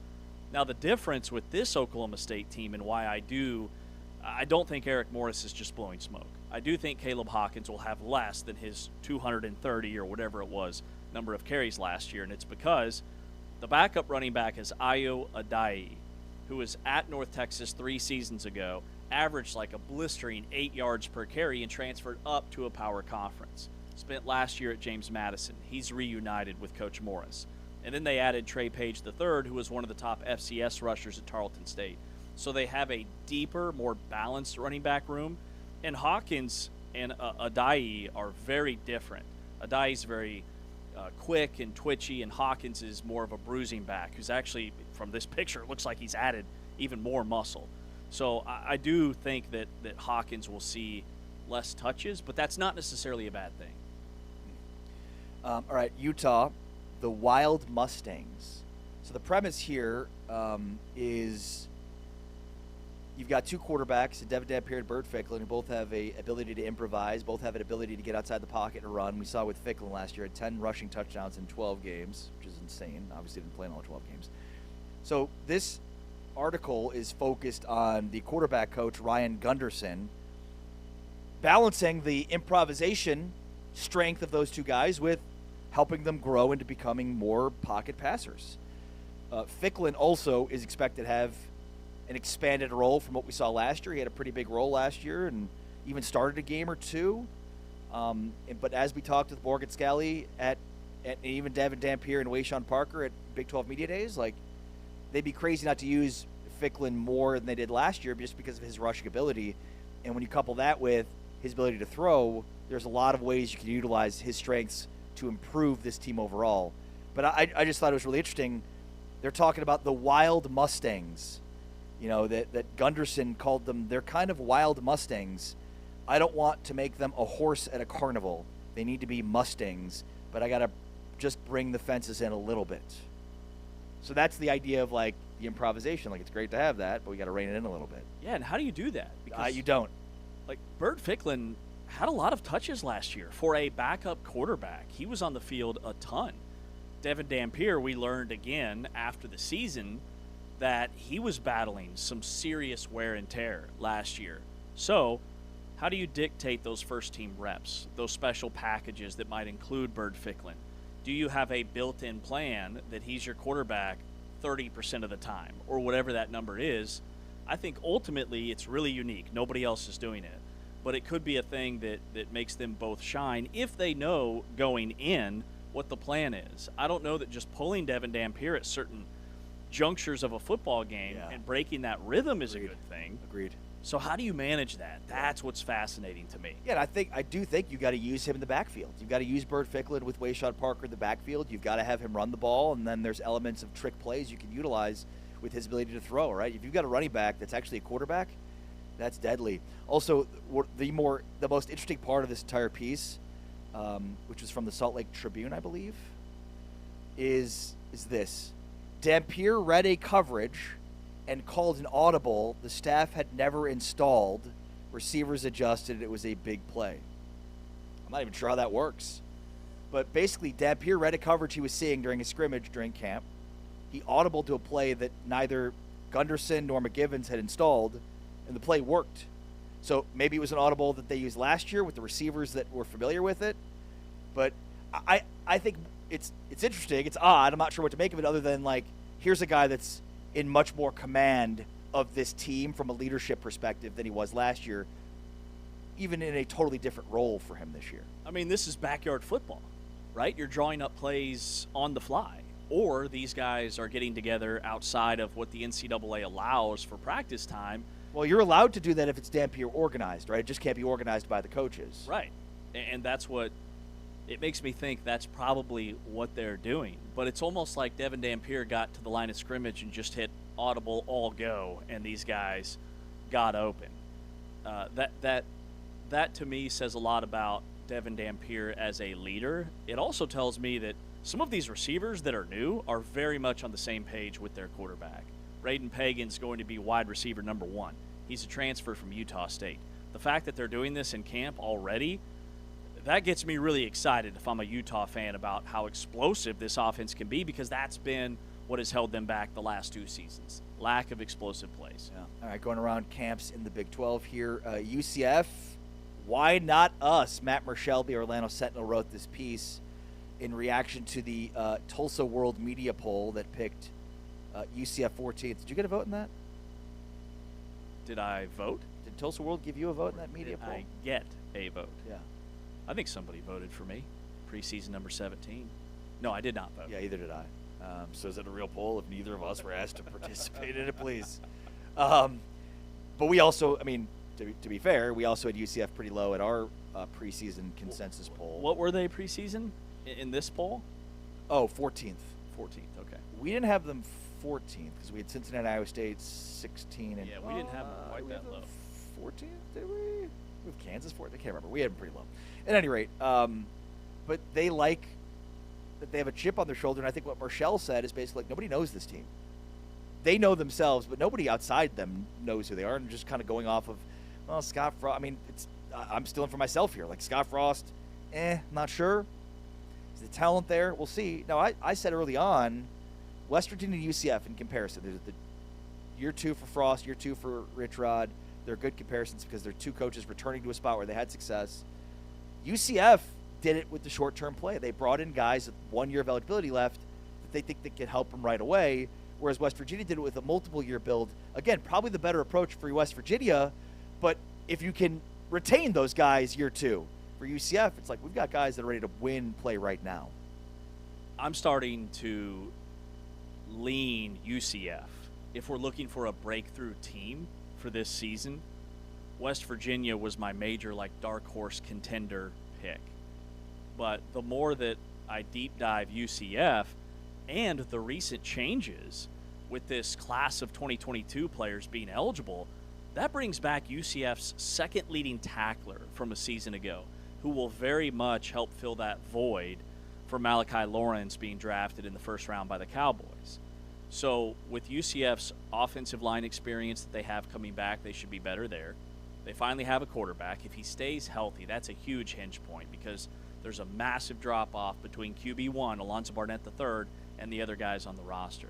So he's got to be out there each and every snap. But I'm liking more about their skill positions. Dylan Way is probably, outside of Terrence Carter Jr. at Tech, the best tight end in this league. UCF, I do believe, could make a major step forward. The other thing I think worth mentioning here is just the spread that national outlets have. There's not much uniformity. Like, it's pretty obvious nationally that people think Texas Tech or BYU will win this league. I think people think, highly of Houston. But there's just an insane spread. Like, I think Phil Steele had them 7th. Athlon had them 15th. We had them 13th. And I think the other thing is, total roster turnover and roster churn isn't necessarily a bad thing, as we've seen in recent history. Like, this is a new day and age where, using that as a reason for why a team isn't going to be successful is not necessarily always true. Because we've seen major roster churn. Arizona State's a good example of that, going to win a Big 12. Totally. And there seems to be preseason tiers, right, with Texas Tech and BYU in Tier 1. Tier 2's probably Houston, maybe a little bit of Arizona that I've seen, and then Utah. And then after that, it's a total free-for-all with TCU, Kansas State, Oklahoma State's been all over the map. UCF's been all over the map. And then Baylor's another team West that's Virginia, kind of been all over the map. So it kind of speaks to the status of the Big 12 in terms of preseason expectations. Very much so. All right, we're going around the Big 12 for camps. A few others to get to quickly here. Arizona State, our friend Michelle Gardner from the Arizona Republic wrote about the trip to Camp Tantazona, which is an annual retreat 20 miles east of Payson, Arizona, a tradition that dates back for Arizona State to 1959 under Frank Kush. No TV, spotty internet, no AC. That's the point. Basically trying to bring these guys together to form bonds, and that's more important this year, Michelle Gardner writes, which makes a ton of sense because only 17 returning players from 2025 and roughly 40 new bodies in the program. So a lot of new guys, important to bring them together, and this is what they're trying to do at Camp Tantazona, 20 miles east of Payson, Arizona.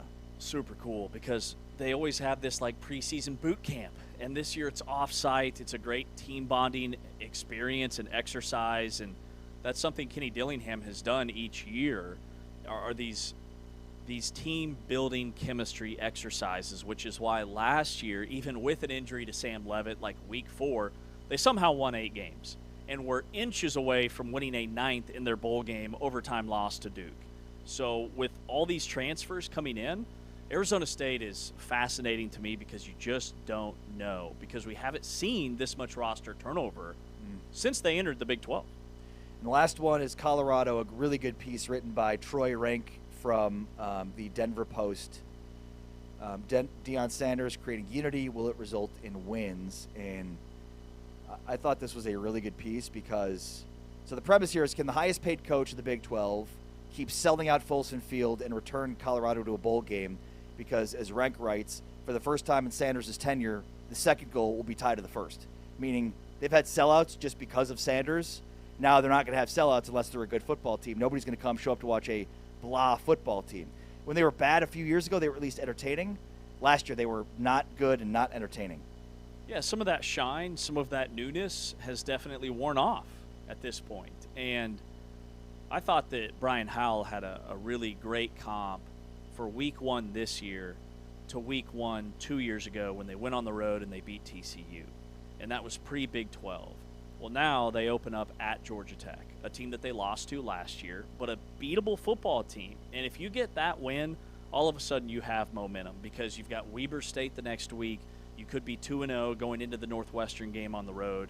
I don't know that in terms of body of work in the non-conference, there's more riding for any team other than Colorado in this league. There's a lot at stake for what the rest of their season is going to look like. The quote from Deion Sanders, I apply pressure, I don't feel pressure. This is football. I can play this and coach this. I can do it. You don't believe me? God bless you. Great quote from Deion. Classic. I know you can play football. remains to be seen if he can coach football, if I'm being honest, especially some of these in-game decisions. But I digress. I do love Deion. Do love me some Deion.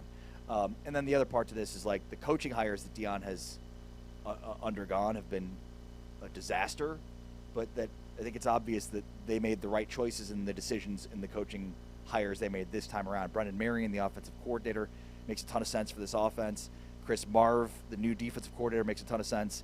Basically saying, like, you don't need to bring in a bunch of Hall of Fame buddies of yours like Warren Sapp and some of these other guys that can't really teach the game. Who are all gone now. All gone.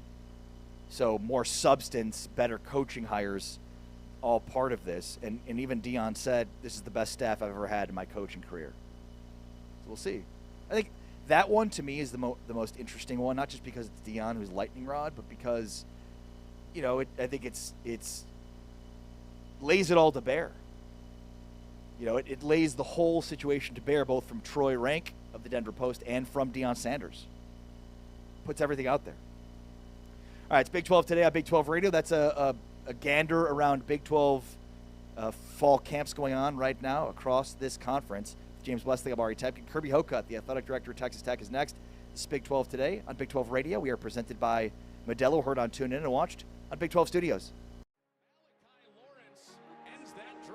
K-State. He is swallowed up behind the line of scrimmage. Malachi Lawrence, a loss of 2. And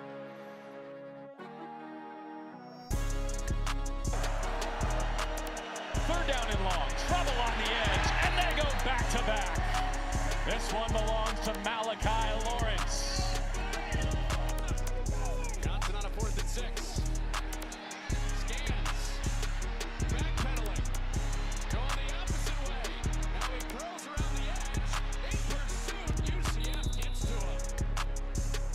Malachi Lawrence, one of their 2 vaunted pass rushers on the edge, ends that drive for K-State. He's got our antennas up. And the antenna goes down. Malachi Lawrence again. This time, his first sack of the season. That's just absolute force right there by Malachi Lawrence. It's a play if you're UCF.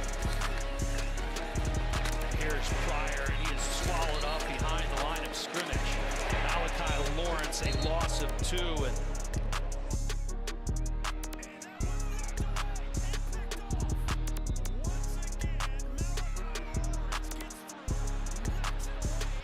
One more play before the quarter break. Fox leaves the pocket to the numbers and track down.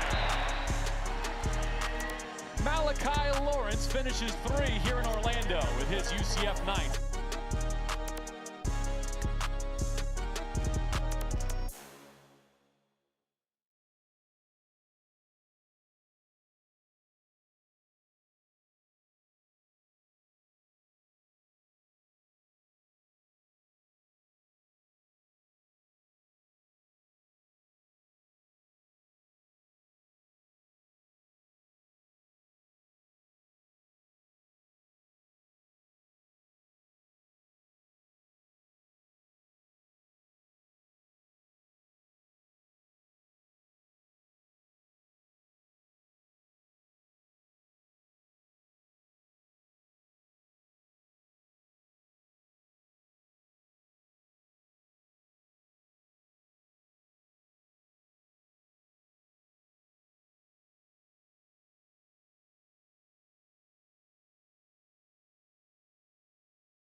Back inside Big 12 today here on Big 12 Radio. We're exclusively on TuneIn. You're watching us on Big 12 Studios. We are powered by Modelo. Exclusively on TuneIn. He's Taman Turner. I'm James Westling. Producer Will in the house. As we go around the horn with all the athletic directors from the Big 12 member institutions out to Lubbock, Texas today to welcome in Kirby Hocutt, the AD with Texas Tech. And Kirby, let's not bury the lead here in that you were a 4-year letterman at my alma mater, Kansas State, back in the 90s. You led the Big 8 in tackles as a junior in 1993. You were part of the all-conference team, the all-league team. So you were also a team captain, which means you've been telling people what to do for the last 30 years. But what are some of your fondest memories about your time in Manhattan? You're going way back on me. Way back. There, James, way back.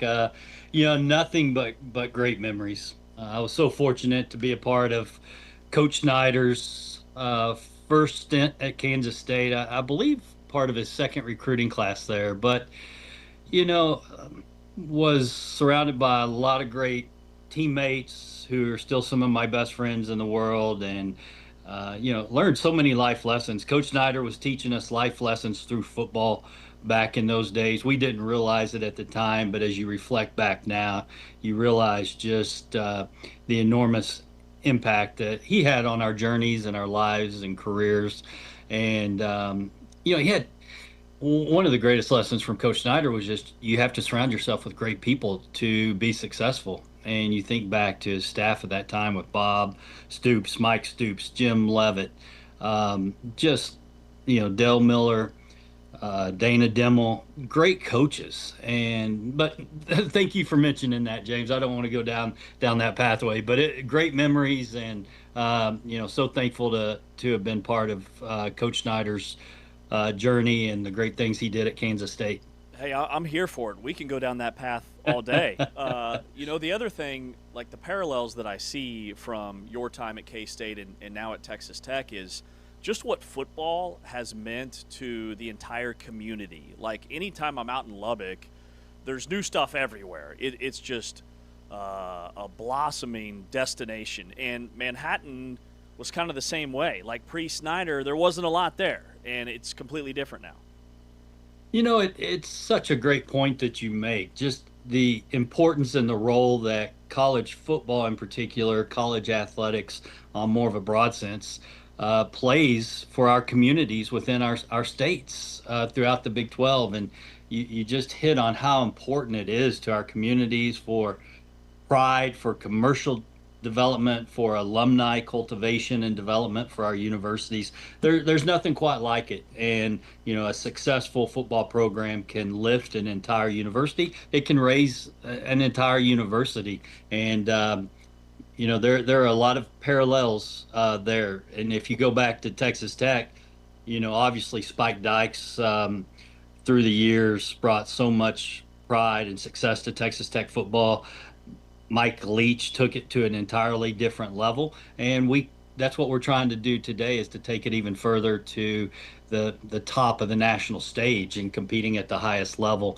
And the attention, the exposure that's brought to Texas Tech and to Lubbock, Texas has been exceptional. Kirby, I want to piggyback off of that because the USA Today coaches poll just came out yesterday, and it has Texas Tech ranked at number 12. Personally, I believe that's a little too low. Wanted to get your thoughts on where the Red Raiders are ranked. As fans this time of year, we all love to look at that first ranking and poll when it comes out, and you see it and you think, yes, I agree with you, Taman. We should have been ranked higher, but we've got 12 games in front of us to prove that we belong higher. The guys reported yesterday. A lot of energy around the stadium, around the building. They've had an incredible summer. The workouts have been exceptional. The team building that Coach McGuire is the best at has continued to excel this summer. So, that first poll caught all of our attentions yesterday. We looked at it. Everybody talked about it. But it's going to be a fun season ahead. Kirby Hocutt is the AD at Texas Tech, joining us here on Big 12 Radio and Big 12 Studios.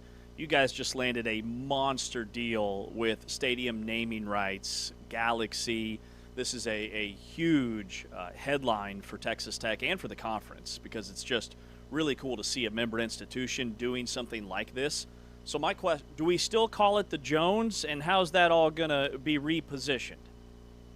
You know, a lot of people don't realize that the Jones name came from the third president at Texas Tech. President Jones was the third president, was a successful business person in West Texas and in Lubbock, was appointed by the governor as one of the first Board of Regent members for Texas Tech. And when the presidency at Tech became open at that time, they asked him to step away from being a board of director and accept the president's position. And he did that. At that time, you know, we were bringing our football program forward. He made a $100,000 gift at that time to help with the construction of the football stadium. So it was named Jones Stadium.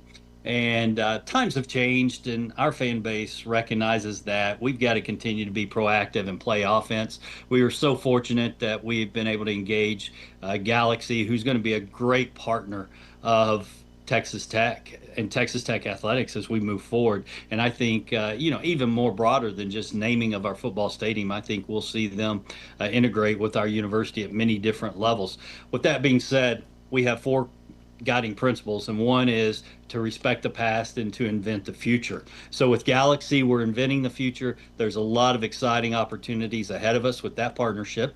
At the same time, we want to respect the past and President Jones and his legacy here at Texas Tech. So I think we've got a very cool, a very exciting initiative to announce before the season starts as to how we're going to continue to recognize President Jones within the footprint of the football stadium, something that I think our student body and campus will really be excited to learn about. So unfortunately, I can't announce it quite yet, but we're excited about that idea to continue to honor President Jones' legacy here at Texas Tech. Man, that's great to hear. You guys are on it. That sounds awesome. Kirby, I know, and I know you know this very well, the story that dominated the offseason was Brendan Sorsby. How has the Texas Tech athletic program, how has it moved forward? How has it continued to move forward? And how do the fans feel about the whole process that happened over the summer? Yeah, I'm not sure we have enough time to really go through all of the aspects of that question. You know, it was an interesting summer. It was a challenging summer. Most importantly, I'm proud of this football program. They kept their focus. They kept their energies focused on, you know, football being the main thing and their workouts and coming together as a team. I will say this at the beginning too. Brendan Sorsby is a very talented young man. I really enjoyed the opportunity to get to know him. He's obviously a young person who's made mistakes, and I always believe that it's our responsibilities to pick those young people up and to learn life lessons and to help them move forward. I hope Brendan will continue with his recovery with his addiction and have a great career in the National Football League beginning next season. It could be a great success story. You know, it became a very complex and difficult situation very quickly with the judges ruling here in West Texas. You know, a lot of people think it was a Lubbock judge. It was not a Lubbock judge. It was a judge that lives in Fort Worth, a retired judge there. And, you know, once Brendan retained counsel on his own, once the judge made a ruling, it became a very difficult situation for everybody. Obviously, there was a lot of conversation nationally. And I understand that the situation put my colleagues, put the Big 12 in a very uncomfortable and difficult position. And I understand that. At the same time, I don't believe everyone understood just how complicated and complex the situation was here at Texas Tech. Did we manage it the very best? Probably not. We did the best we could at that moment in time with this young man front and center. And so, you know, it became very complex very quickly on us. We did the best we could. I think our fan base understands that. They understand we're always going to put our students first, and we're always going to do our very best to do the right thing each and every day. I can look everyone in the eye and say we did that with the best we could given the set of circumstances that we had, and we're going to move forward. And this is a very talented football team.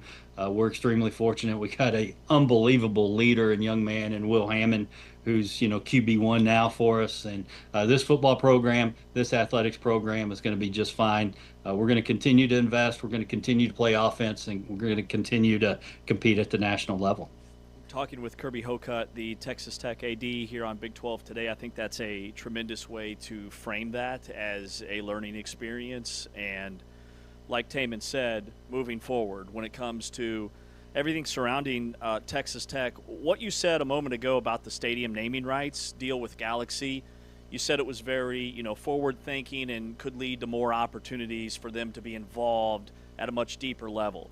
Do you see the Big 12's deal with Monster Energy kind of in the same light in terms of this could just be the beginning and there's a ton more potential than maybe what's on the surface? Well, I think if you step back just from the Monster Energy deal and you look at what Commissioner Yormark continues to initiate and bring forward to our conference, he challenges our way of thinking. He pushes us into different areas where maybe we're not comfortable or not traditional with college athletics. But I don't know if we can talk about tradition anymore because there's been so much change and there's going to be so much change ahead. So, I respect and applaud Commissioner Yormark for bringing opportunities forward like that. It's conference assets that existed that we would not capitalize financially on without Brett bringing those initiatives and opportunities forward. It's received some positive exposure, some less than positive exposure. There could be some things that some of us wish were done a little differently. But that being said, as proud members of this Big 12 conference, we move forward and support those initiatives that the commissioner brings forward, and all in the spirit of growing revenue, all in the spirit of being competitive nationally and setting ourselves up to win national championships, and that's what this conference has to do. We need to continue to get multiple teams is what we need to do into the college football playoff. We need to win games in the college football playoff. We need to win a championship. We need to win another basketball national championship in this conference. So anything that we can do to generate revenue is a positive thing. Kirby, final one for me. It's about basketball. A two-part question. How is JT Toppin doing? And then the second part is, I am a Hofstra alum, so I'm proud to watch Cruz Davis this year. How do you feel about him? Yeah, there's a lot of excitement about Cruz. We feel very very excited that we were able to get him here to Lubbock, Texas, and Texas Tech, and think that Coach McCaslin's putting together an incredible roster. So much of that for this season and as we move forward could depend on JT Toppin.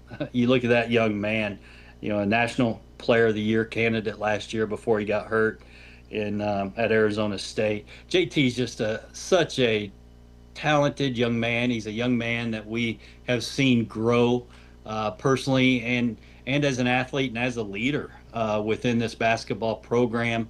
JT has so many great qualities. He's a very humble, a very quiet young man who does so many things behind the scenes to positively impact our community that I wish more people knew about. Every Thanksgiving, JT on his own will do a turkey giveaway.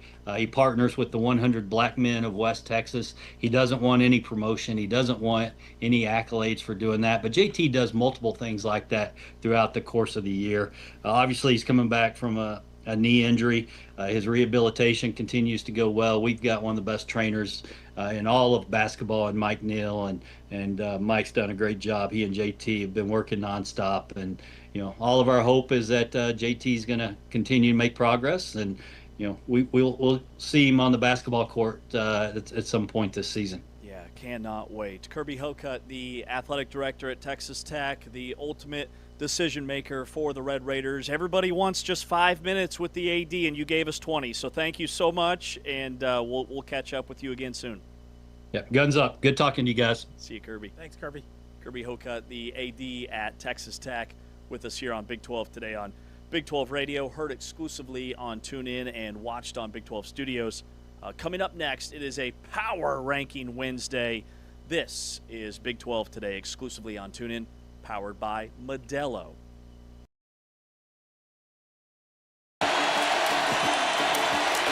Whittington is tackled for a loss immediately by the first team All Big 12, Lee Hunter.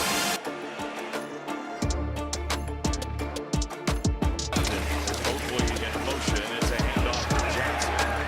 He is wrangled almost immediately by Lee Hunter. You don't see very many 330-pound guys that can move like Lee Hunter right here.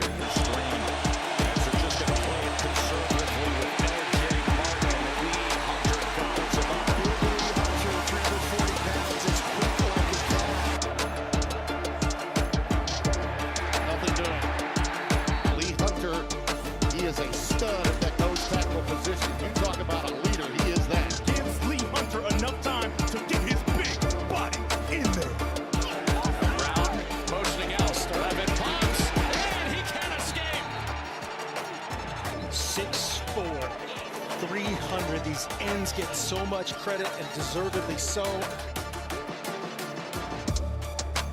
Time running out again, and Peters is sacked. Lee Hunter and Romello Hyde.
It's Big 12 Today on Big 12 Radio. Some drama going on in Provo right now. James Westling, Ari Tepkin. It's funny. Presented by Modelo. I don't know if you heard that. Drink Modelo. It's amazing. Gonna have some tonight, I think. Maybe two. What do you got going on tonight? Nothing. Oh, it feels like it's a Modelo Thursday. Yeah. The weekend starts now. Watch some baseball. See if my White Sox can win a series against the Reds. We'll see. A lot of drama. And it's funny because a couple of weeks ago, it was like, man, BYU's just kind of sitting here, nothing going on there, quietly, while all this drama surrounds Texas Tech, and it's flipped. It's completely flipped now. Texas Tech's just sitting there going through its motions. BYU, meanwhile, is hot and heavy into it. There were 3 articles written by basically the 3 main publications that cover BYU over the last 24 hours, sort of describing the situation at BYU. And it starts with an internet rumor that is completely unsubstantiated and hard to even dignify with, as real. But basically, somebody on the internet started this idea that Brian Santiago was about to be fired, okay? To which you had the actual Associate AD for Communications, a guy we know well, John McBride, go and post on the message board from the BYU Athletics official account on Cougar Board, confirming that Santiago is both employed with the university, his status hasn't changed, and that McBride had been on the sideline with him, President Reese, and Vice President Vorkink at a BYU soccer game that night. Okay, so the rumors reached a point, basically, that John McBride felt like he had to address them. But so far, there's really nobody of substance reporting that. However, there's clearly some infighting going on right now between Santiago and Kalani Sitake. And it really goes back to what Sitake was told by administration at BYU about finances and resources available for BYU football, that right now it appears, Sitake hasn't really said anything publicly about this, and we'll get to what he did say, but he's not getting the resources that he was promised. And this is basically a battle, a give it a take between basketball and football. And BYU still finished in the top 5 of the Big 12 when it comes to resources and financials, revenue. But it's not top 2. It's not top 3. And when you compare BYU to the other schools and member institutions in this league, football spent 2.62 times more on football than they did on basketball. But the rest of the Big 12 and the top 4 spenders, when it comes to football, spent double that, 4.37 more times than they spent on basketball. So Kalani Sitake is saying, hey, if we are going to be a program that competes for national championships, we need more of that pie, or we need to figure out a way to generate more and increase the pie at large. Yeah, I think you hit the nail on the head there, because Joe Wheat, who covers BYU for BYUSI, basically, distilled the numbers down in terms of the ratio, and that's what's important here. BYU is spending $2.62 on football for every dollar spent on basketball. The top spenders in the Big 12, Arizona State, TCU, Texas Tech, Utah, are at $4.30 for every dollar. Penn State, who is after Kalani Sitake, is at $6.18. Wow. So, right, we can look at the raw numbers. It's like, well, BYU's spending money in football, but it's how much money are you spending in football relative to basketball? BYU is spending more money in basketball than most other programs, especially the ones that are not like Kansas, sort of exclusive to basketball in a way, in a sense. And that ratio is the most damning. $2.62 for every dollar compared to the top spenders in the Big 12, who are at $4.37. That's basically twice as much for every dollar spent on basketball versus football. And BYU ranked 4th in the league in basketball spending, trailing only Arizona, who was in the Final Four, Kansas, and Baylor. So his, I guess, I don't want to call it beef because I don't know that I'm ready to go that far, but his displeasure with the piece of the pie that he's getting for football, especially when you factor in what he could have had at Penn State. Well, and I think that's it here. 6 times? And it's not like he's just upset about this now. Like, this was handled this summer. Right. When the overtures from Penn State came, and he's going to go back to BYU and he's going to get these concessions, and now he's not seeing those concessions happening. Here is what Kalani Sitake said yesterday with the media when asked about his relationship with AD Brian Santiago. How's my relationship with everybody? I'm easy to get along with as long as you just take care of our football team and take care of the boys. The focus has got to be on the players. So the focus shouldn't be on my relationship with anybody other than my relationship with these players and being their leader. And the great thing is we have amazing leadership on the team, so I don't have to do much. I mean, they make my job a lot easier. I just got to make sure I we can avoid all the distractions. So that's my job. I'm trying to make sure these guys get all the attention, because the attention needs to be on them going to the season, you know. So I've made comments and talked about things in the past. But once the season starts, I'm all about the boys and all about what the fans expect. And so we're trying to meet all our fans' expectations, and that's what I'm working on right now.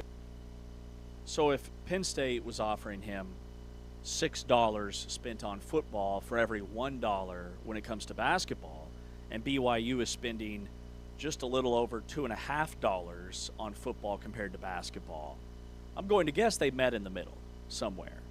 And this isn't a distraction in terms of X's and O's and preparing on a weekly basis for your opponent, but where it does become a distraction are all the behind-the-scenes stuff: recruiting, facilities, resources for the current members on the team in terms of treatment, battling back from injuries. LJ Martin is the headliner in terms of can he stay healthy. I think that's where Kalani Sitake is pushing for more, was probably promised more, and now wants to see that delivered. Yeah, how's my relationship with everybody? I'm easy to get along with, as long as you just take care of our football team and take care of the boys. I mean, that sounds like a direct line to Brian Santiago. We're fine, as long as, you take care of our football team in the way that you said you would. He was asked about how the resources are with football. Here's what he said. As long as I'm the head coach here at BYU, I'm going to always fight like crazy to get this place so that it can be a premier program. I feel like the players deserve that, and the coaches and staff deserve it, and most of all, Cougar Nation deserves it. So that's what I'm going to try to do. The first thing he said there, which was cut off, is my agent's going to handle all that stuff. I mean, read between the lines here, right? Like, your agent handles your contract. Mm-hmm. So if you had some overtures with Penn State and BYU's like, we'll give you this, sounds like there was something in the contract that's not being abided by, right? Like, again, like, he's not directly telling you, but he is directly telling you that this is real and this is happening right now. Well, and I don't think it's a coincidence. Number one, I want to say that who was the guy that you just had his name that went on the message boards to debunk any rumors? John McBride, yeah. Just the fact that that happened shows how much the administration and these coaches are connected to the fan base at BYU. This is serious stuff. The other thing that's not a coincidence to me is that this is all kind of breaking this week, the same time that BYU announces they're going to bring in Mark Hill, right, who spent 27 years at Kentucky and was basically Mitch Barnhart's right-hand man. Well, and he's coming in to oversee the budget, but at a premium price. And he was believed to be the successor for Mitch Barnhart. He was not. He interviewed for the BYU AD job. He's a member of the LDS Church. So is Brian Santiago going to get fired? No. But they got a guy in the next seat that is very ready to take over, and he's overseeing the budget. Various administrative and operational efforts with BYU athletics. Deliberately vague in terms of what he's doing, but from everything that has been implied, he's the money guy. He's the guy that's going to be breaking down the budget. This is in many ways what a BYU infight looks like. This is like the BYU version of getting really, really upset, where it doesn't look like they're that upset, but like this is as upset as they get kind of thing, like even Sitake, like you could tell he's pissed. Yeah. Well, but while not saying that he's pissed, while still maintaining his Kalani Sitake-ness. Yeah. And I mean, I can understand right why he's frustrated. Right. When you look at very understandable basketball, a top 4 spender in the Big 12. Kevin Young has a ginormous staff. He's got guys that are doing dietitian stuff. He's got guys that are analytical guys. He has a bunch of added positions that other programs just simply don't have. That is at a premium price. And the best way to talk, to characterize the discrepancy in money here, Joe Weed again from BYU of Sports Illustrated. BYU is roughly $8 to $10 million behind the league's top football spenders in football, and $5 million ahead of those same spenders in basketball. So $8 to $10 million behind them, $5 million in front of them. What's the priority here?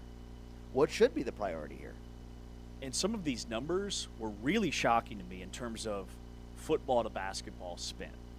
I knew BYU was spending a lot of money for basketball, but I assumed that they were spending that same threshold number on football. And this tells me that they're doing more with less when it comes to football. Yeah. To be in the Big 12 championship game, to be 23-4 the last 2 seasons, and you barely have a top 5 budget when it comes to football in this league, I would have just assumed that they were a clear-cut runner-up to Texas Tech in terms of roster, spend, facilities, and just their overall football budget numbers. Yeah, I would say, just from the outside looking in, that Kalani Sitake has a right to be angry, and not just based on the numbers, but based on what he was told. Now, would he actually have left for Penn State? I don't know. But he didn't. And he came back under the guise of these things happening. And if they haven't happened yet, that's what's going on in Provo right now. Mm-hmm. It's Big 12 today on Big 12 Radio. We are presented by Modelo. On the way next, we talk with Matthew Postins from Heartland College Sports, get his take on what's going on across the country, across the Big 12, and across Provo. It's Big 12 today. Heard on TuneIn, watched on Big 12 Studios. On 3rd and 12, backside heat, fumbled it, it came out. Ball's on the ground. Cougars recover at the 5. Big hit by Jack Kelly. 3rd and 16. Jordan over the middle again. It's caught by Alvarez, but he's going to be taken down at the 39. It's to the holder. Here's the kick. It's blocked. And BYU trying to run it back here.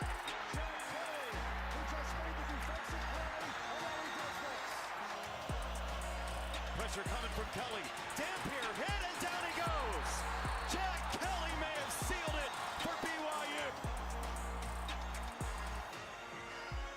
Inside pressure on Hauser, and he's dropped. Jack Kelly, it was just a matter of time. This season getting worked on here. Backside pressure. Hauser feels it, will not get away. And that is number 2 for Jack Kelly. On the draw, dangerously close to being a safety. Micah Ford hit by who else? The ubiquitous, ever-present Jack Kelly. Salter flushed out, being spotted, dragged down at the 38-yard line by Jack Kelly.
Big 12 today on Big 12 Radio. Thanks for hanging out with us today and every day here at your home for the Big 12. Another spot that is a home for your Big 12 is Heartland College Sports, and that's where we find our friend Matthew Postins, who does a fantastic job of writing for Heartland College Sports. Has a piece out now on which Big 12 team should be on upset alert, and we'll get to that coming up. But how are you, Matthew? I'm good, guys. Nice to hear Willie on the radio this morning. On the bumper there. Yeah, there you go. He's bumping into Matthew Postins. We were just talking about the drama going on at BYU right now, and to me it seems pretty cut and dried. Kalani Sitake was told that he would get certain things, and it doesn't appear that he's getting those so far. Yeah. What's your read on the situation? Yeah, I mean that's I'm assuming that goes back to his contract negotiations when Penn State was trying to get him to come over there in December. That's probably about the worst thing you can possibly do, is to tell your coach he's going to get something and not give it to him, especially when it's the football coach. Sort of feels like the Brad Underwood situation at Oklahoma State several years ago, when Underwood moved from Stephen F. to Oklahoma State and signed his contract, and he has always contended that he and the athletic director had an understanding about what his contract would look like moving forward. They had disagreements, and he ended up taking the job at Illinois. Obviously, I don't think Kalani's going to bolt this year. I mean, he's got a great team, and we're so late in the season that he's going to coach it out. But if Brian Santiago, their athletic director, and their administration promised him certain things, especially in the areas of NIL and facilities, they're going to need to make that right pretty quick, because that's the kind of thing that can get a coach to start looking around in ways they don't want him to look around. Yeah, we thought it was interesting. He dropped an agent reference, and not even long-term, in the immediate future, in what ways could this be a distraction? Well, I mean, if you're talking about, I think one of the bones of contention has been funneling of NIL money from his sport to another sport. You know, if you're trying to give that money to a particular player on your team, let's just say a player on that team's been promised a certain amount of money, and by funneling that money away, you can't get that money to that particular player, that becomes a bone of contention for that player down the line. Maybe it, causes him to play less hard during the season. Maybe it causes him to put his, remove himself from the team and say, I'm going to go in the portal when the portal opens in January. Those are the kinds of things that teams have to grapple with now, because the windows are now very defined and very tight. Players want to protect themselves if they want to go in that direction. And if they're not getting what they're promised, by extension of the coach not getting what he's been promised, then that creates issues not just for the coach, but for the player in question, and maybe for the locker room at large. What's kind of your biggest storyline you're tracking right now as we gear up for the season? I think there's really kind of three things. One, Joey McGuire seems to be embracing that villain role at Texas Tech. I think he enjoys the idea, one, that he's got a great team, and that two, they've got a target on their back. He seems to welcome that, and he was welcoming that at Big 12 Media Days. I'm really interested to see with Arizona State. This is really the first time in Kenny Dillingham's tenure there where they haven't had a lot of continuity, especially on the offensive side, with Sam Levitt going to LSU, so many guys going to the NFL. They've had to really, portal certain guys in to help them in the offensive line and at quarterback.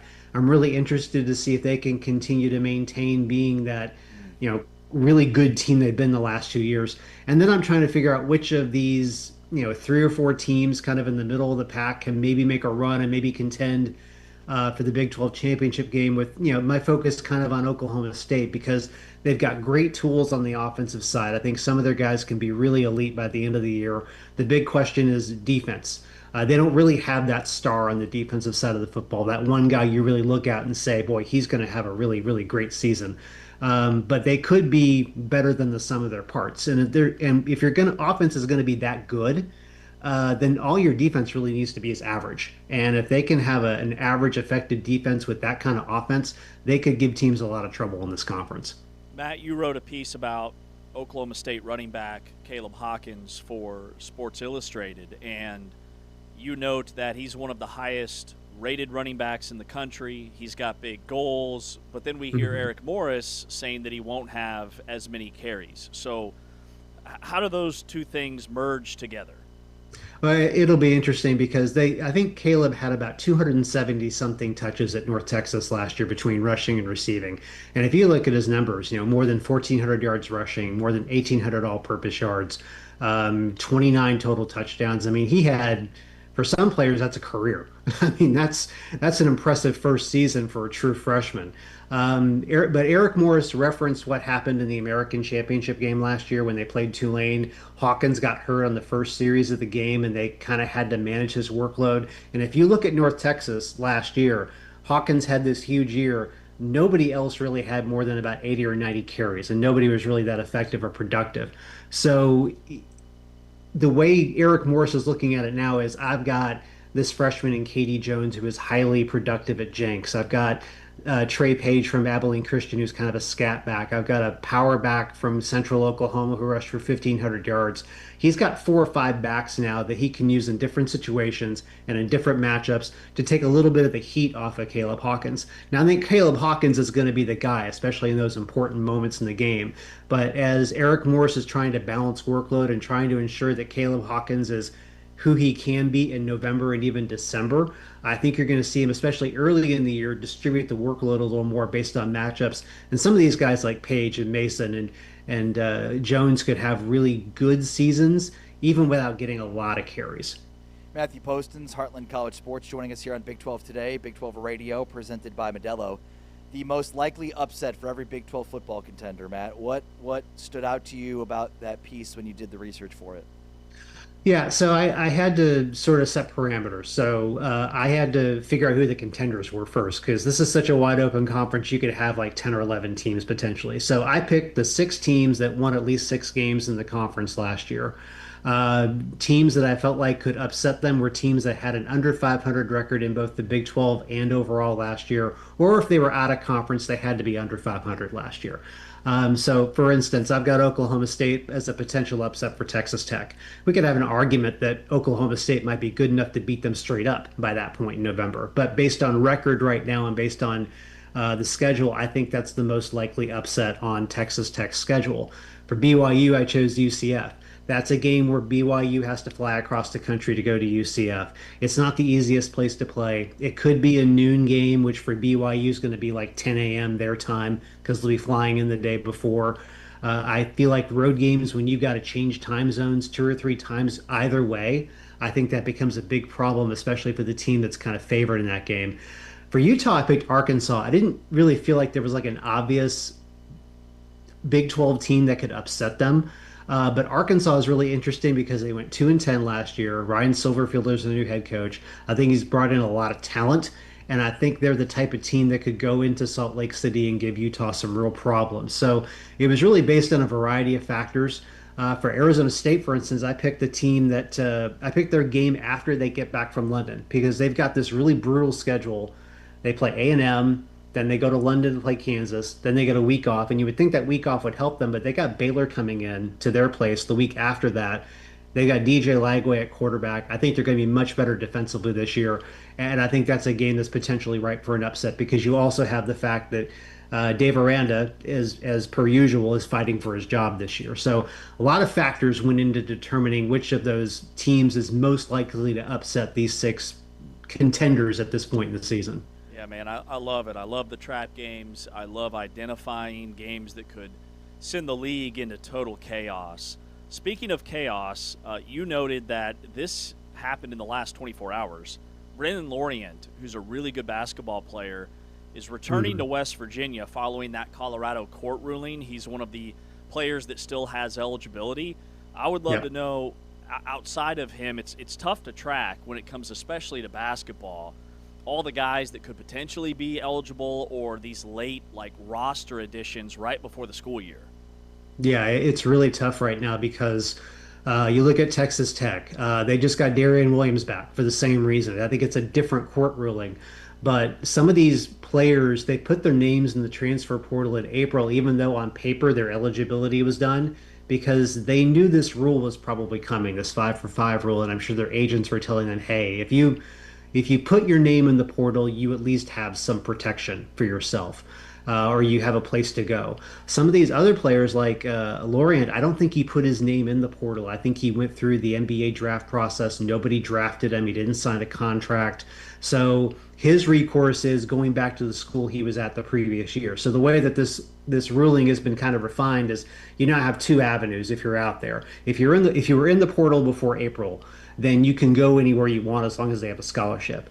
If you were not in the portal before April, but you still have eligibility based on the ruling, then you can at least go back to the school you're at. And that's why Laureate's going back to West Virginia. And that makes the Mountaineers a really interesting team now in the Big 12 because they were already pretty talented to begin with. Bringing Lorient back in gives them another scorer, gives them another solid defender, and just makes them that much harder to deal with. But I know Texas Tech, I think, has 2 scholarships left. I think Arizona has a couple scholarships left. Oklahoma State has 2 scholarships waiting for Cashy Nat and Parsifala because they're part of this as well. Nat believes he has another year of eligibility. Fala is trying to get another year of eligibility for a different reason than everything else here. It's just a mess, and it's a mess because the NCAA just didn't decide before they implemented this rule. Hey, if you played 4 years in 4 years, we're going to give you 1 more year as a waiver. We'll figure out the scholarship. We'll figure out the NIL. We just don't want any lawsuits or fuss this time. We'll just give you the extra year. We would not be in this position had the NCAA just not learned anything from the Raekwon battle debacle a few years ago and just given those guys the extra year. Matthew Postins, Heartland College Sports. You're the best, Matthew. Thanks for your time, buddy. Thanks, guys. Appreciate it. Thanks, Matt. Matthew Postins, Big 12 senior columnist and writer for Heartland College Sports. They do a fantastic job of covering the Big 12. So for all things Big 12, it's Big 12 Today on Big 12 Radio and Big 12 Studios, and, of course, Heartland College Sports. All right, the final whistle is next. Cannot wait for story time because apparently your dad called you last night, and that's worthy of a headline here in the final whistle. It's Big 12 Today on Big 12 Radio.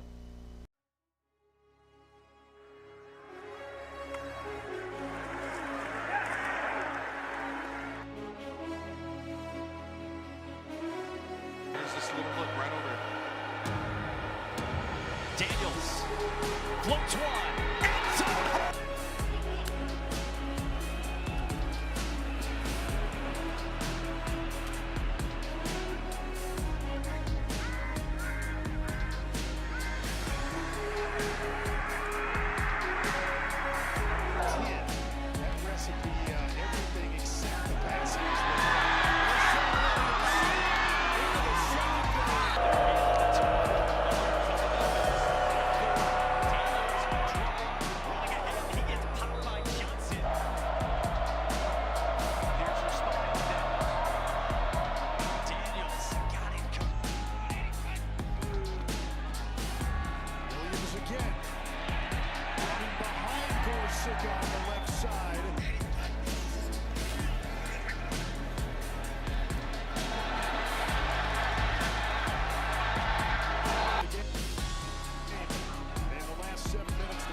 Big 12 Today on Big 12 Radio, presented by Modelo, heard on TuneIn and watched on Big 12 Studios. Yeah, you can catch the show live each and every day at 7 to 10 a.m. on TuneIn and Big 12 Studios. We're live right now? Right now. Literally this exact second. That's exciting. Yeah, I know. At least that's what I've been told. And then after that, the show replays. Not live. Still not live. Not live. You're still with us, right? Recorded live. That's 10 to 11, 12, 1. Then after that, not live, but you get a whole host of power hours. That's right. Not just one, not just two, not just three. No, just three.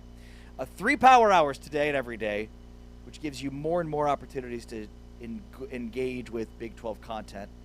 Today, our power hour starts at 1 o'clock Central with interviews at Media Days with Kyson Brown, Lyric Rawls, Bryce Pollock, Terrence Carter Jr., Drew Mestmaker, Caleb Hawkins. Then at 2 o'clock, you get the Media Day interviews with Bear Bachmeyer, Isaiah Glasker, Scott Satterfield, and Lance Leipold. And then Power Hour concludes at 3 o'clock Central with a check-in on campuses across the Big 12, Colorado countdown to kickoff. So just another reason to download the TuneIn app, search Big 12, and always be listening to be getting the latest and greatest content on the Big 12. And we are 16 days away from week 0, which means we are about 10 days away from game notes, depth charts, deep dive, preview season. We're so close. So close. So close. Apparently your dad called you last night, and that's worthy of a note? Yeah. Yeah. And then tomorrow I got to tell you about I saw Zach Edey yesterday. That's a good story. But yesterday we were basketball player? Yeah, he plays basketball. Tomorrow. What? So timeout. Yeah, tomorrow. This one's better. You're going to enjoy this. My dad called me yesterday afternoon, actually. And it's funny, we were power ranking. We talked about voicemails being one thing that simultaneously is dead and alive. Schrodinger's cat. Yes. Yeah. So he calls me yesterday afternoon. Let me start with this. My dad has to be the only person in America who does not have Bluetooth in his vehicle. So when he calls me and he's driving, it sounds like he's calling me in front of a jet engine. Like he's standing in front of a jet engine. Like his car is so old he doesn't. It's got like a tape deck. Correct. Yeah. What car old school. He drives a really cool Mustang. Okay. A Mustang Bullet. Like it's sweet. Okay. Yes, Yeah. it's an older car. Right. It's not like a 1990s Toyota Camry. No. Big car guy. Loves that car. So anyways, he called me and I picked up and we chatted and we kind of went through the usual stuff, you know, how my sister's doing. He wanted me to address a very long-winded email that my mother sent me a couple of weeks ago that I have not replied to, but probably should. Sounds like it was a hot topic in the Westling household, but then... Oh, that your mom sent you an email that has gone on read reply, huh? Yeah, I haven't sent anything, but it's very long. There's a lot to unpack, okay? Is this like a lot to unpack. Some drama on the Westling household? No drama, just schedule stuff. I don't really have any answers right now. So, anyways, the real reason, about 2/3 of the way through the call, it dawned on me why he was actually calling. And this is a huge opportunity, guys, for a little cross-pro. Because he was calling to tell me that our friends at WHB 810 in Kansas City, which he is a loyal listener to, when he's not listening to us, of course. Of course. So you, Ari Timken, got a shout-out on 810 from Soren Petro. It's my guy. That's your guy. He called you the Big 12 insider from Big 12 Radio. And I like that. My dad just happened to be listening. He was very excited about it. Was he disappointed that James Westling wasn't the Big 12 insider? That's where I'm going next. He wanted to make it very clear to me that they noted Ari Timken, but that there was no mention of his esteemed colleague and co-host. And really, so the elation of your dad hearing my name was followed immediately by disappointment and not hearing his son's name. Really just wanted to rub it in. Got it. You didn't get a mention. They don't know who you are. But Ari, he's their guy. So we had a good laugh. And wait a second. Okay, so what was it in reference to? I think they were talking about, I don't recall. Maybe the BYU stuff. Got it. Either BYU or maybe they were talking about sleeper. I'm not 100% sure. Monster deal, maybe. Maybe that. I actually have no idea. But they used something that you had clearly told them, and they source verified by dropping your name live on the program. Well, I'm honored. Obviously, I'm clearly the superior Big 12 insider here. No, I mean, I interned with Petro when I was in college. Okay, and I knew there was a connection. Yeah. And I was trying to share the story, but I didn't have all the details. Yeah, so, like, of course. So I just kind of said what you said. Yeah, that's his guy. Yeah, they're bros. So, yeah, I mean, Petro was one of my first, intros into radio, into sports talk, because I was a senior in college. I'd drive from Lawrence to Kansas City and go hang out with him and his crew for a few hours, and he gave me some great advice when I graduated. And kind of always stayed in touch with him. In fact, my first job in radio at Moberly, Missouri came because a few guys at 810, Nate Buchanan, and a few others had actually started at the same radio station in Missouri where I started. So very much connected to 810. Still have a lot of friends there, including Petro. Actually need to get back in touch with Petro because I used to be also their Cowboys guy. Ooh. When I hosted pre and post for the Cowboys. And then I told him, like, bro, I don't do Cowboys games anymore. I'm not paying attention. Don't ask me. But now I'm fully back in with Haymaker. Check out Haymaker Network on YouTube, where I'm going to be live streaming today from 3 to 4. If you're a Cowboys fan, I know Taman is, and he'll be locked in. So is Matthew Post, and so is Chris Level, so is lots of others. So check it out. But I got to get back in touch with Petro and be like, not only am I a Big 12 insider, I'm also a Cowboys insider, so get me back on your show to talk Cowboys. That's what I'm saying, dude. Like, we've got the Dallas market. Let's do a little cross-pro with 810 because those guys are big, and that's a heritage station in Kansas City, and they're right in the heart of Big 12 country. We've got Iowa State. We've got Kansas. We've got Kansas State. Oklahoma State is a stone's throw. So I thought, maybe we could merge our connections together, and by merge, I mean all of yours and none of mine, and get this thing all worked out. He was ecstatic, and I thought, I have to share. That's so funny, though. I meant to tell you during the commercial break, but instead got away from me, and I thought, let's just do it on the air. So, consequently, how upset did it make you? Not upset at all. Be honest. No, I wasn't upset. I don't know anything about those guys. I know Nate Buchanan. He's a dude. But the others... The KU guy, too. Yeah, big KU guy. He was the guy that got in trouble because he was shaking the paper at Xavier Sneed during a men's basketball game. You remember that whole scandal? From like 4 or 5 years ago? Maybe even more than that now. Yeah, right. But he's doing like big-time soccer, I think, on Apple TV. Yeah. Yeah, because that's like a thing at KU. Yeah. Basketball games, shaking the newspaper. But he was sitting courtside, and the camera caught him basically antagonizing Xavier Sneed, a K-State player. Like full fandom, like had a piece of paper or something, was clearly attempting to get his attention, and it blew up in the state of Kansas. It was a big, like, controversial thing that this is a member of the media sitting courtside and acting like a fan. Personally, I thought it was awesome, thought it was totally overblown. But there was a lot of heat on him for a while. Yeah. That's cool. And yeah, I mean, the guys at 810 do a fantastic job. I've got a long history with them, and I appreciate your dad identifying me as the ultimate Big 12 insider. Right, and now that's what's wired into his brain. So I'm going to give him your number. Let him shoot you a text from time to time. His gift game is off the charts. I'd love it. I've met your dad. He sat in here with us once. I didn't realize he was a car guy and he's got a Mustang. Like, hello, he's way cooler than you just off of that. Like, you're driving a VW It's a Passat. Sports sedan. Passat. Get out of here with that noise. That's not the model. It's a sports sedan. I drove it in sport mode this morning. Yeah, it's basically a glorified Passat with sport mode. And he's driving a Mustang, like an old one at that, which couldn't be a cooler car. Do you know what year it is? Of course you don't. You're not even a car guy. It's like an 06 Mustang Bullet. I was picturing it as like a 1960s Mustang. Same. No. I was thinking at the very latest. No, it was like right before every car came with like built-in Bluetooth, Apple CarPlay, whatever Android uses, all the things. I'm still gonna just missed it. I'm still gonna believe it's a 1960s Mustang. I think your dad's really cool. Feels way cooler. Yeah, way cooler. But yeah, give him my number. Absolutely. Okay, I'm doing it. Probably text me more than you text me, so that'd be nice. All right, Big 12 today on Big 12 Radio. Jason Kelsey is going to be inducted into the Cincinnati Hall of Fame. Surprise, surprise there. Obviously a good move for Cincinnati. You want to, tie yourselves as much to Kelsey brothers as you possibly can, but also makes a ton of sense. And I think, like, as Pete Thamel broke the news about it this morning, he was a walk-on at linebacker.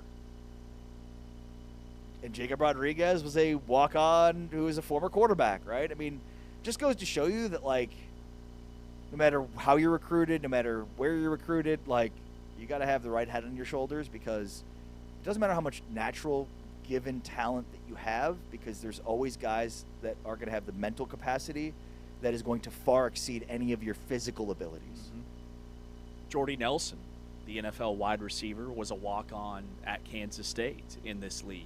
And now with the new NIL portal, scholarship limits that programs are dealing with, walk-ons are kind of a lost art. And so where are those walk-on type players going? Are they going the junior college route? Are they going to Division II or FCS programs and then work their way up through that? I think we need to kind of reframe walk-ons to maybe guys that transferred up from an FCS program, Trinidad Chambliss on the national level. But there's guys right here in the Big 12. Caleb Hawkins is another guy I'd throw into the conversation. Only had 2 scholarship offers. Only had 1 FBS offer out of high school, and it was North Texas because he was in a really small town. Nobody knew anything about him. Those are the stories that now I think will be the new walk-on type stories. Yeah, well said. All right, thanks as always to our great producers, Anthony Smith, our great producer on the video side with Big 12 Studios. Thanks to T-Change, Tama Turner, producing with TuneIn. Thanks to James Westling. I'm Ari Tepkin. Big 12 Today is back tomorrow. Can we call it a Football Friday quite yet? I don't know what else it would be. Well, it's not exactly a Football Friday, but one of our final non-Football Fridays. Fanatic Friday. It's a Fanatic almost Football Friday. We'll have to come up with an F word that might fit instead of almost. At any rate, we're back tomorrow, 7 a.m. But for now, we're out. Peace.